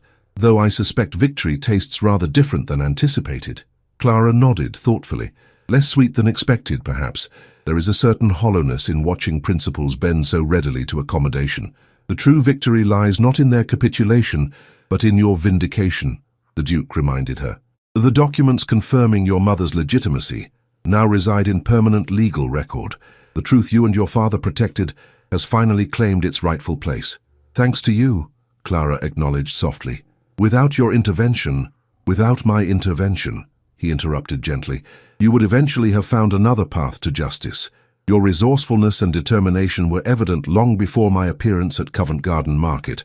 Clara studied him in the moonlight, noting how the austere lines of his face had softened over their weeks of acquaintance. "You credit me with more agency than circumstances permitted." "On the contrary," he countered, taking her gloved hands in his. "I recognized in you a spirit that circumstance might temporarily suppress, but could never truly diminish. That recognition preceded any romantic inclination." "And now?" Clara asked, her voice barely above a whisper. "Has acquaintance confirmed or diminished that initial impression?" The Duke's grey eyes held unexpected warmth as he regarded her. "Acquaintance has transformed impression into certainty. What began as admiration for your dignity has evolved into something far more profound." For the first time since their engagement, he drew her gently into his arms, not for the formal embrace of a ballroom dance, but the intimate gesture of a man genuinely affected. "Clara Whitmore, I find myself in the unexpected position of having fallen quite thoroughly in love with my intended bride." Clara's heart seemed to suspend its rhythm momentarily. "Your Grace, Adrian, you needn't say such things merely to ease our arrangement. The legal parameters of our marriage were established with clear understanding. Parameters now rendered entirely insufficient," he replied, his voice dropping lower. "I entered our engagement seeking to restore justice. I find myself now seeking something far more personal, your affection freely given, not from gratitude but from genuine regard." In the crystalline winter night, with snowflakes beginning to drift around them, Clara found herself facing yet another transformation, the evolution of strategic alliance into authentic emotional connection. "I cannot pretend indifference," she admitted softly. "Your steadfast support awakened feelings I had thought permanently subdued. Yet I feared attributing them to mere gratitude might diminish their significance." The Duke's smile, rare, genuine, and transformative, illuminated his features. "Then perhaps gratitude has served as foundation rather than substitute for deeper sentiment." Their first kiss, gentle yet imbued with genuine emotion, seemed to seal their private covenant as effectively as any public declaration had formalized their social alliance. The Ravenshire diamonds at Clara's throat caught moonlight and scattered it like stars against the darkness. Symbols not merely of wealth and position, but of truth, finally permitted its proper illumination. When they returned to the ballroom moments later, several observant guests noted a subtle but significant change. The formal courtesy between them had softened into something warmer, more natural, and decidedly less calculated. "Well," Lady Helena remarked with quiet satisfaction to Sir Rowan, "it appears the arrangement has evolved according to its natural potential." "Most satisfactory." Sir Rowan's smile acknowledged his silent agreement. "Indeed, though I confess I had my doubts initially. Marriages of principle so rarely transform into marriages of genuine affection." "Principle merely provided the structure," Lady Helena corrected astutely. "Character supplied the true foundation. Both possess it in abundance, though in refreshingly complementary forms." As the winter assembly concluded, guests departing into the snowy London night carried with them tales of extraordinary revelations and unexpected alliances.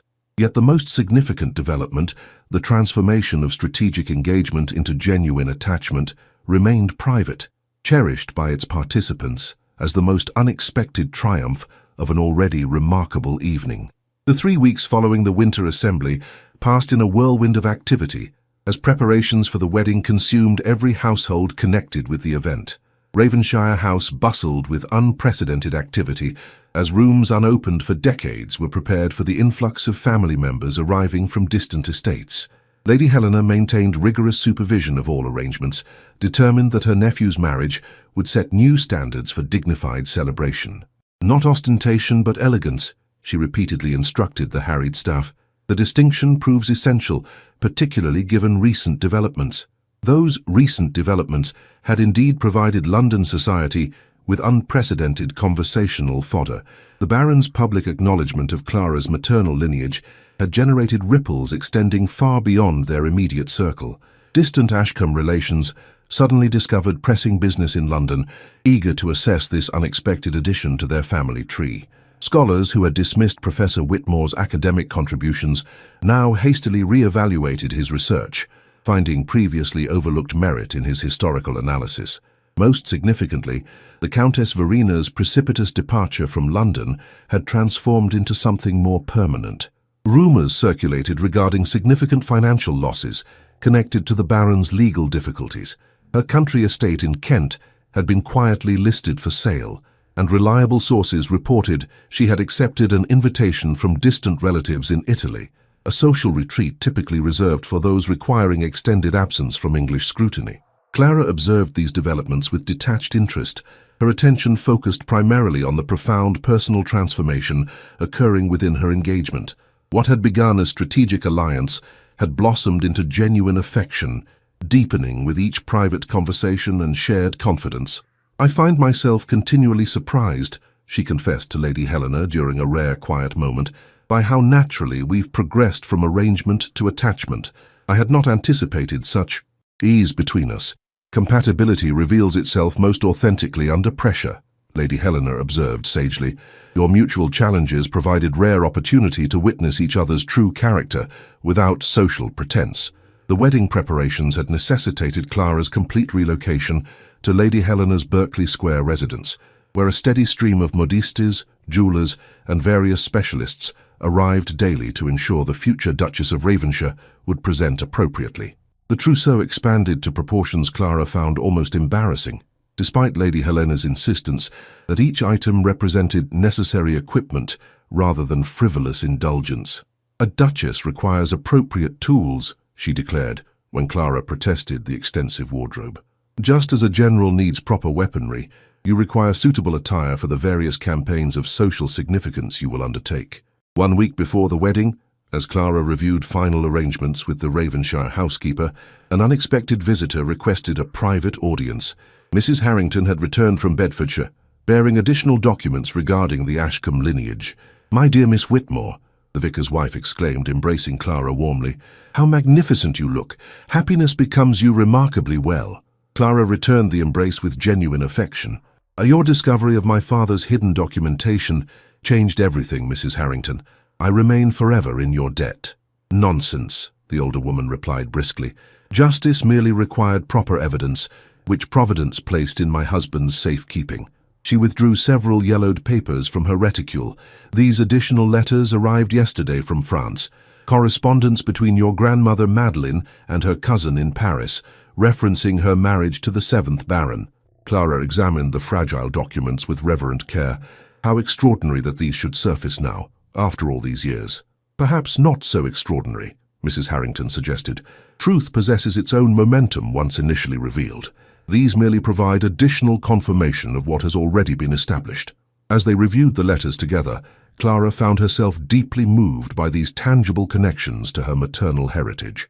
Madeleine Laurent's elegant handwriting described her clandestine marriage with restrained joy, her subsequent separation from her husband with dignified sorrow. One passage particularly affected Clara. Though circumstance and duty may separate us physically, the truth of our union remains inviolate in the eyes of God and legitimate record. Our daughter shall know her rightful heritage, even if society temporarily denies its acknowledgement. My mother never knew, Clara murmured. She died believing herself merely the ward of distant relations. Mrs. Harrington patted her hand sympathetically. Yet her daughter has restored that knowledge. There is profound completion in that fact. That evening, Clara shared the letters with the Duke during their now customary evening walk through Lady Helena's winter garden. Despite the season's chill, they had established this private ritual, a precious interlude of unguarded conversation amid the increasing demands of public obligation. Your grandmother possessed remarkable foresight, Adrian observed as he returned the letters. These documents essentially created a historical safety net should the truth ever require verification.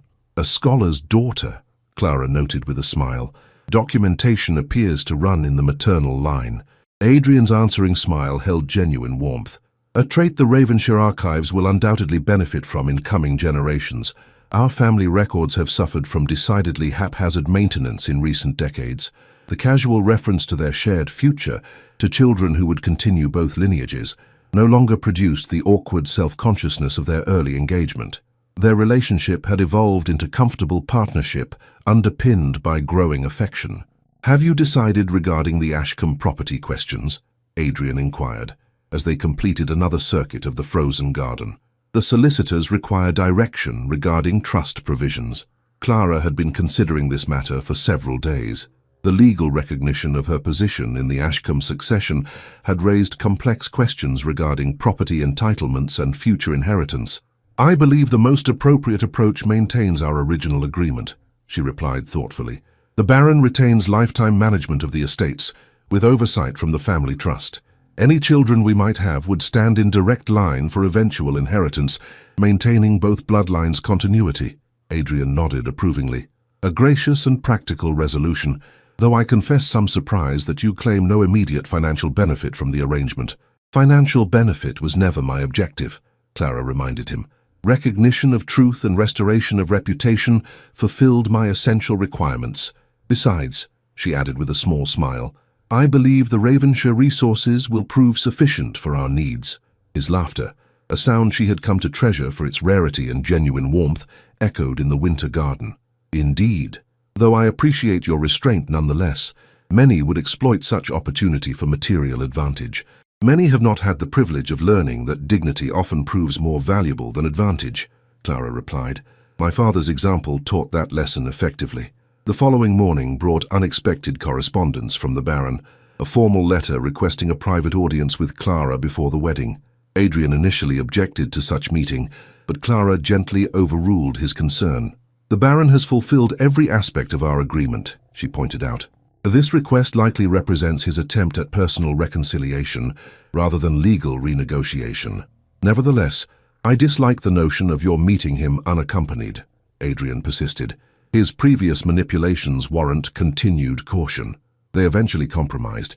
The meeting would occur in Lady Helena's drawing room with the older woman present as nominal chaperone, though she would maintain discreet distance during their conversation. The Baron arrived precisely at the appointed hour. His appearance markedly improved since their previous encounters. The haggard desperation had faded, replaced by sober dignity that suggested genuine adaptation to his altered circumstances. "Miss Whitmore," he acknowledged with formal bow, "I appreciate your willingness to receive me despite our complex history. The past need not permanently determine future interactions, Baron Ashcombe," Clara replied evenly. "I believe we have established a workable framework for moving forward." He nodded, seeming to gather his thoughts before continuing. "My purpose today extends beyond formal courtesy. I wish to offer something more personal than legal accommodation, specifically an explanation regarding my actions following our broken engagement." Clara gestured toward the chairs near the fire. "I confess some curiosity regarding your decisions during that period." The Baron seated himself with careful precision. "When your father approached me regarding the documentation he had discovered, I initially dismissed his claims as academic fantasy. The implications seemed too fantastical to credit. My grandfather's illegitimacy, your mother's legitimate claim to the title. Yet subsequent investigation confirmed these fantastical claims," Clara observed. "Indeed," he acknowledged ruefully, which precipitated genuine crisis, not merely regarding succession but financial stability. The Ashcombe estates, while impressive in appearance, have struggled under significant debt for generations. My father suspected as much, Clara commented. His research suggested the 7th Baron's French investments were largely lost during the Revolution. The Baron nodded. A financial wound from which the family never fully recovered. Each generation maintained appearances, while gradually selling peripheral properties to service accumulating debt. Understanding dawned as Clara connected these revelations to subsequent events. So when the Countess Verena appeared with her substantial fortune, she represented financial salvation, the Baron confirmed. Her wealth could eliminate the estate's debt entirely, securing the Ashcombe legacy for future generations. However, she imposed certain conditions regarding existing attachments. Our engagement became inconvenient, Clara stated flatly. Worse than inconvenient, he admitted. Potentially catastrophic.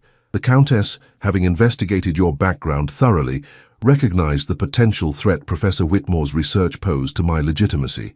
She demanded not merely our disengagement, but your complete social destruction, insurance against future claims. Clara absorbed this confirmation of the Countess's calculated malevolence with remarkable composure. And you complied rather than risk losing her financial salvation. The Baron's expression reflected genuine regret. I convinced myself the choice represented necessary sacrifice for family obligation rather than personal cowardice. The rationalization proved temporarily effective but ultimately hollow. Why reveal this now? Clara asked quietly. Our legal arrangement has been finalized. Social rehabilitation has been achieved. Because mere legal resolution seems insufficient, he replied with unexpected earnestness. You deserved better treatment than I provided. While I cannot undo the damage inflicted, I can at least offer honest acknowledgement of its calculated nature. Lady Helena, observing from across the room, raised an approving eyebrow at this unexpected display of genuine contrition. Furthermore, the Baron continued, withdrawing a small package from his coat, I wish to return something wrongfully withheld. Your mother's miniature portrait, the one your father kept in his study. During our disagreement, I removed it along with the documentation. It rightfully belongs to you. Clara accepted the carefully wrapped package with visibly trembling hands. Within lay a small oval portrait of extraordinary quality, a young woman with Clara's blue-grey eyes and gentle expression, dressed in the fashion of 30 years prior. I never had a likeness of her, Clara whispered, emotion momentarily overwhelming her customary composure. She died when I was too young to retain clear memories. The artist captured her remarkable serenity, the Baron observed, a quality you clearly inherited, along with the Ashcombe eyes. This simple acknowledgement of their shared bloodline, offered freely rather than extracted under legal duress, marked significant evolution in their complex relationship. No longer adversaries manipulating for advantage, they had become reluctant family connections navigating mutual accommodation.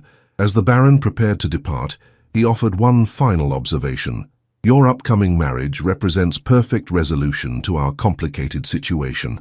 The Duke of Ravenshire's protection ensures no future challenge to your position, while your evident affection for each other suggests genuine partnership rather than mere arrangement.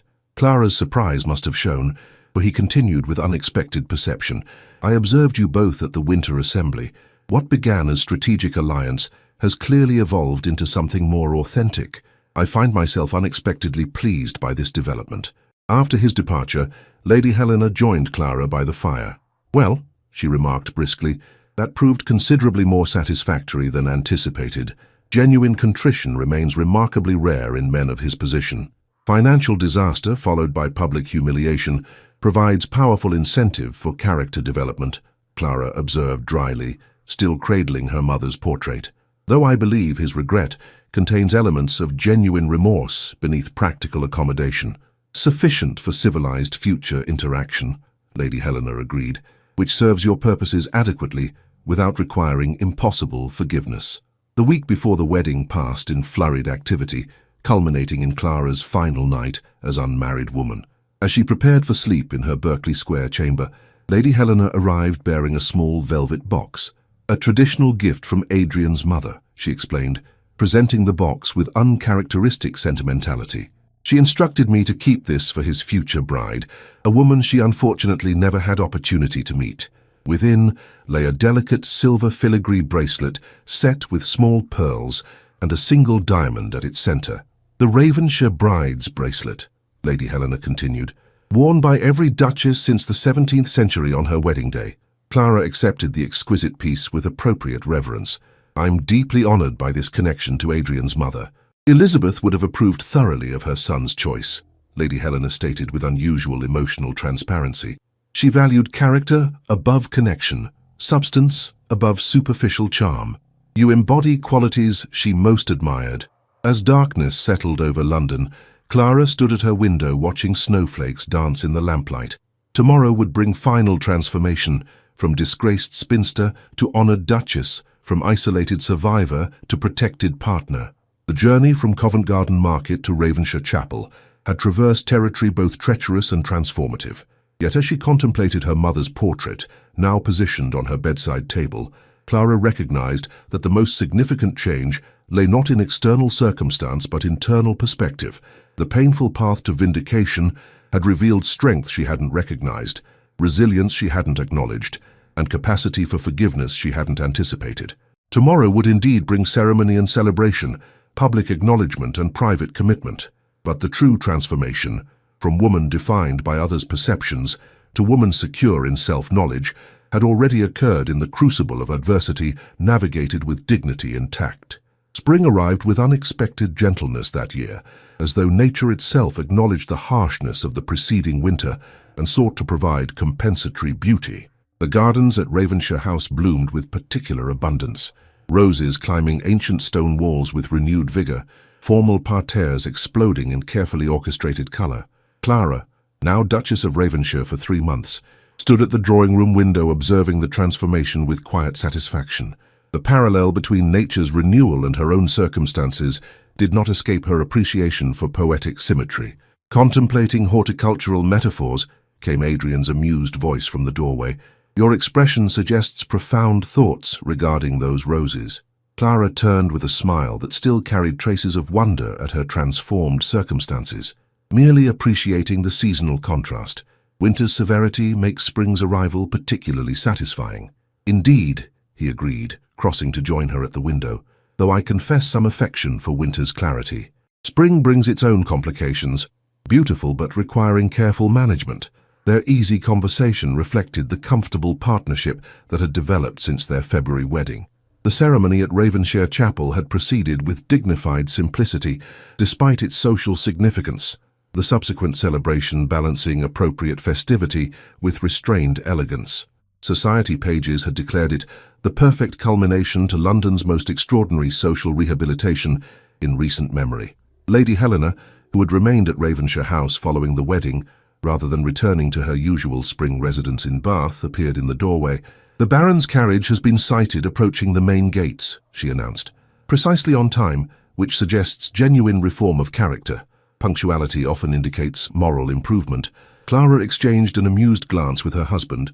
Lady Helena's pronouncements on character development had become a familiar source of private entertainment during their shared household arrangement. "The conservatory has been prepared for tea," Clara confirmed, "and the documents from the solicitors arrived this morning for final review."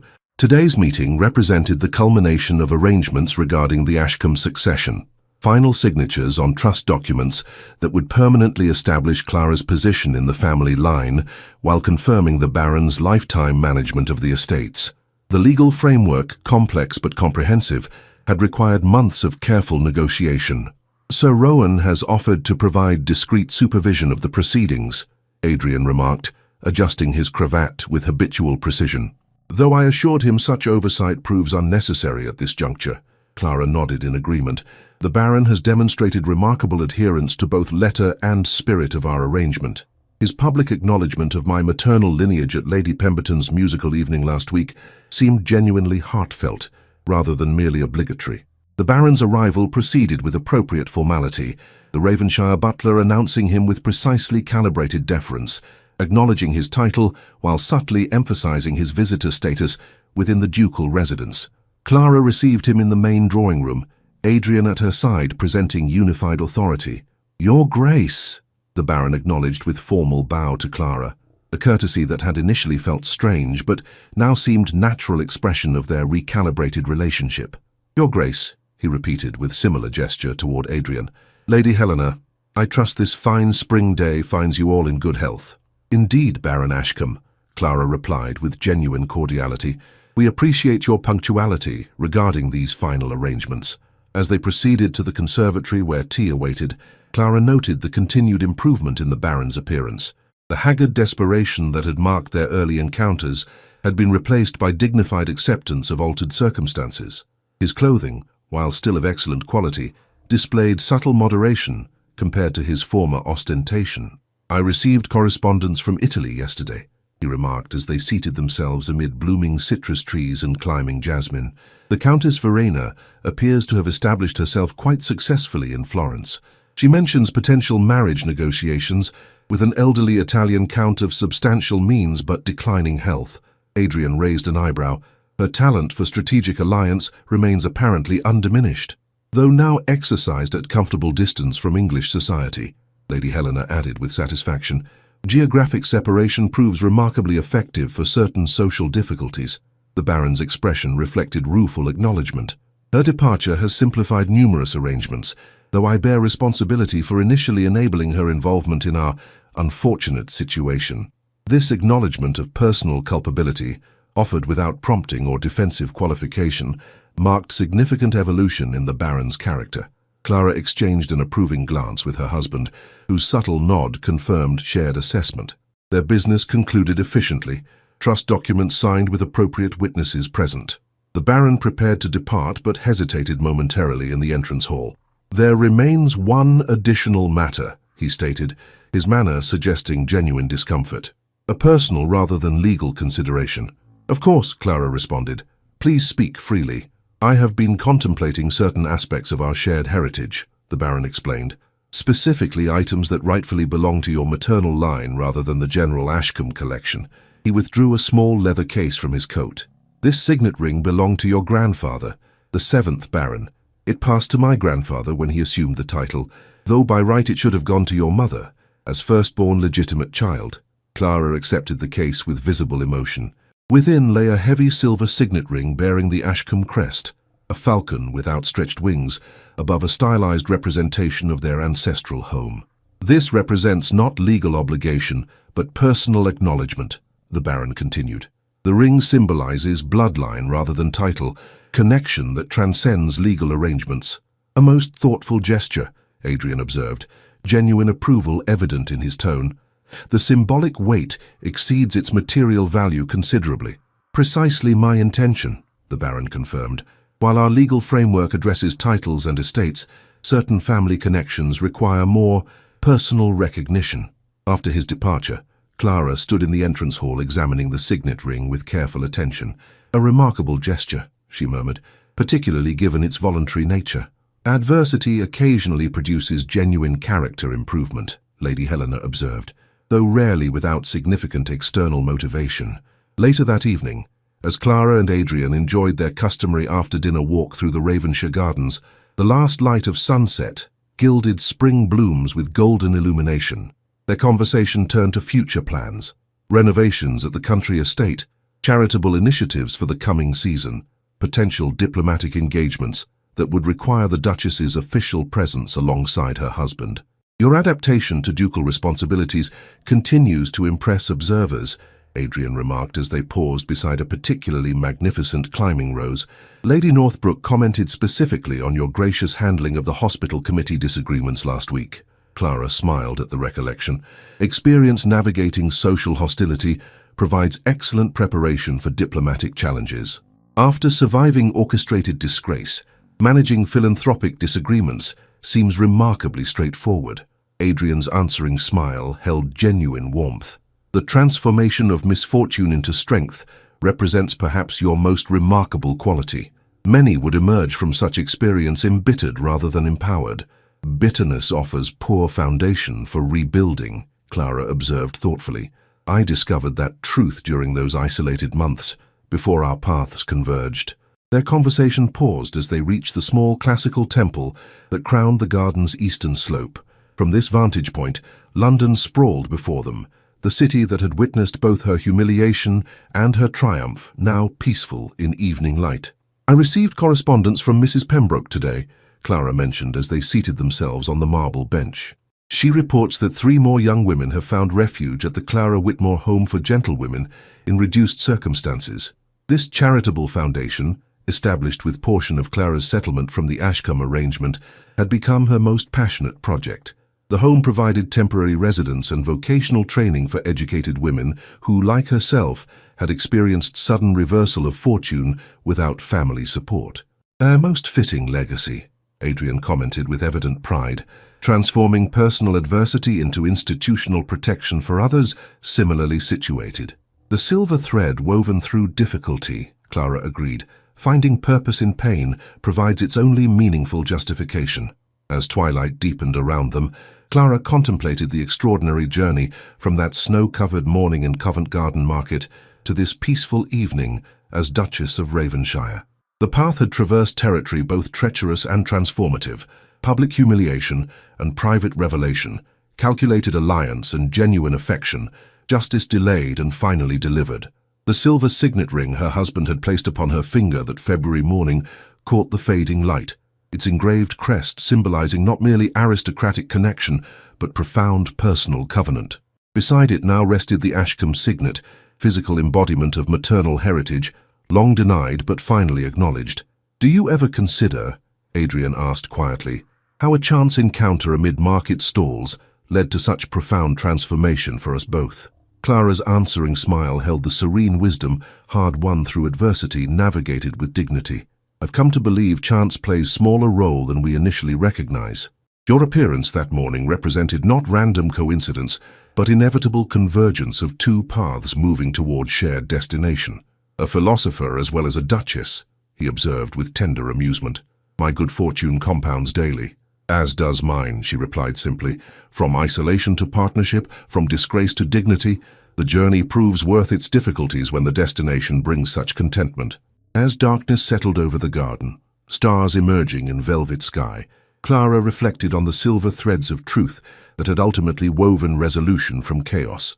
Her father's meticulous documentation, her own unwavering dignity, Adrian's principled intervention, even the Baron's eventual acknowledgement of reality long suppressed. Truth, once fully revealed, had illuminated not merely historical facts, but personal qualities previously obscured by circumstance, strength she hadn't recognized, resilience she hadn't acknowledged, capacity for forgiveness she hadn't anticipated. The winter of her disgrace had yielded to spring of renewal, not through passive endurance, but active embrace of both justice and mercy in appropriate measure.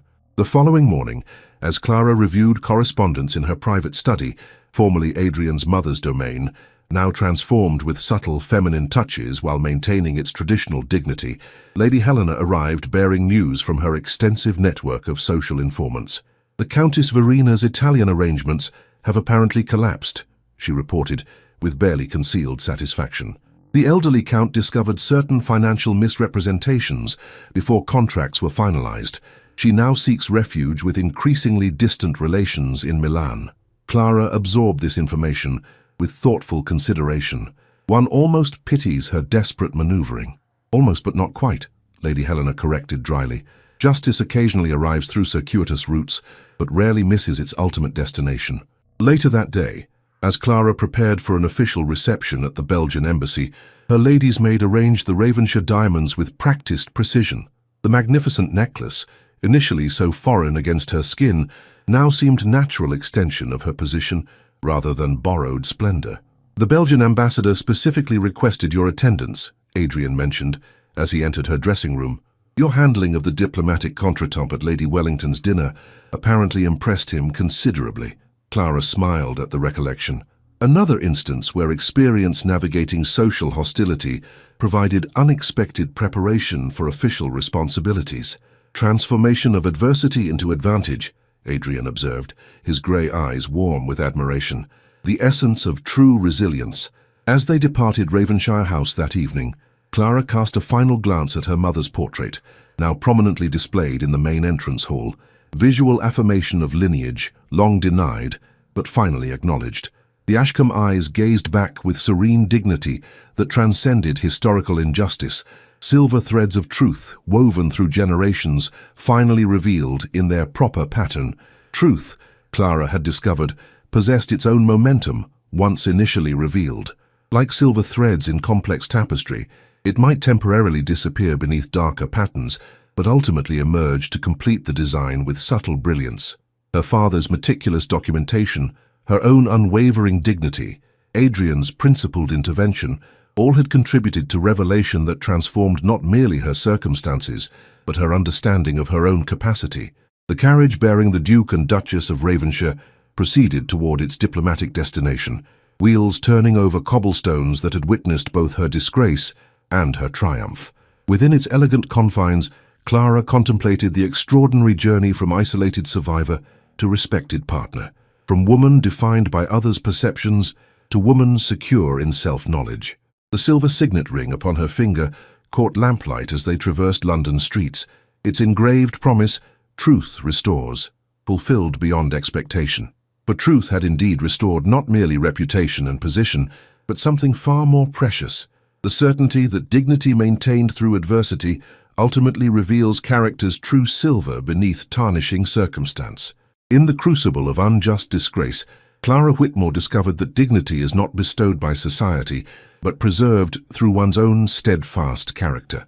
Her journey reminds us that our true worth is not measured by others' judgment, but by our unwavering commitment to truth and principle, even when standing alone. The greatest victory is not the restoration of title or status, but the revelation of our inner strength when external supports are stripped away. Like silver emerging more lustrous after tarnish is removed, our essential character often shines most brilliantly after weathering life's harshest seasons. Perhaps most powerfully, Clara's story teaches us that forgiveness and justice need not be mutually exclusive. In choosing a path that honored truth while allowing for redemption, she demonstrated that true wisdom lies not in vengeful triumph, but in balanced resolution that allows all parties to preserve dignity while acknowledging reality. The silver threads of truth may temporarily disappear beneath darker patterns of circumstance, but they ultimately emerge to complete life's design with subtle brilliance. Our task is to maintain faith in their existence, even when temporarily obscured from view. If you enjoyed this tale of dignity, restoration and love in Victorian England, I invite you to subscribe for more stories that explore the resilience of the human spirit through historical fiction. Each story is crafted with meticulous attention to period details and emotional depth to transport you to another time while illuminating timeless truths about human nature. Leave a comment sharing which character resonated most with you or what aspect of Victorian society you found most fascinating. Was it Clara's unwavering dignity, Adrian's principled stand, or perhaps the intricate dance of social expectations that shaped their world? Your thoughts and reflections help create a community of readers who appreciate the power of stories to both entertain and illuminate.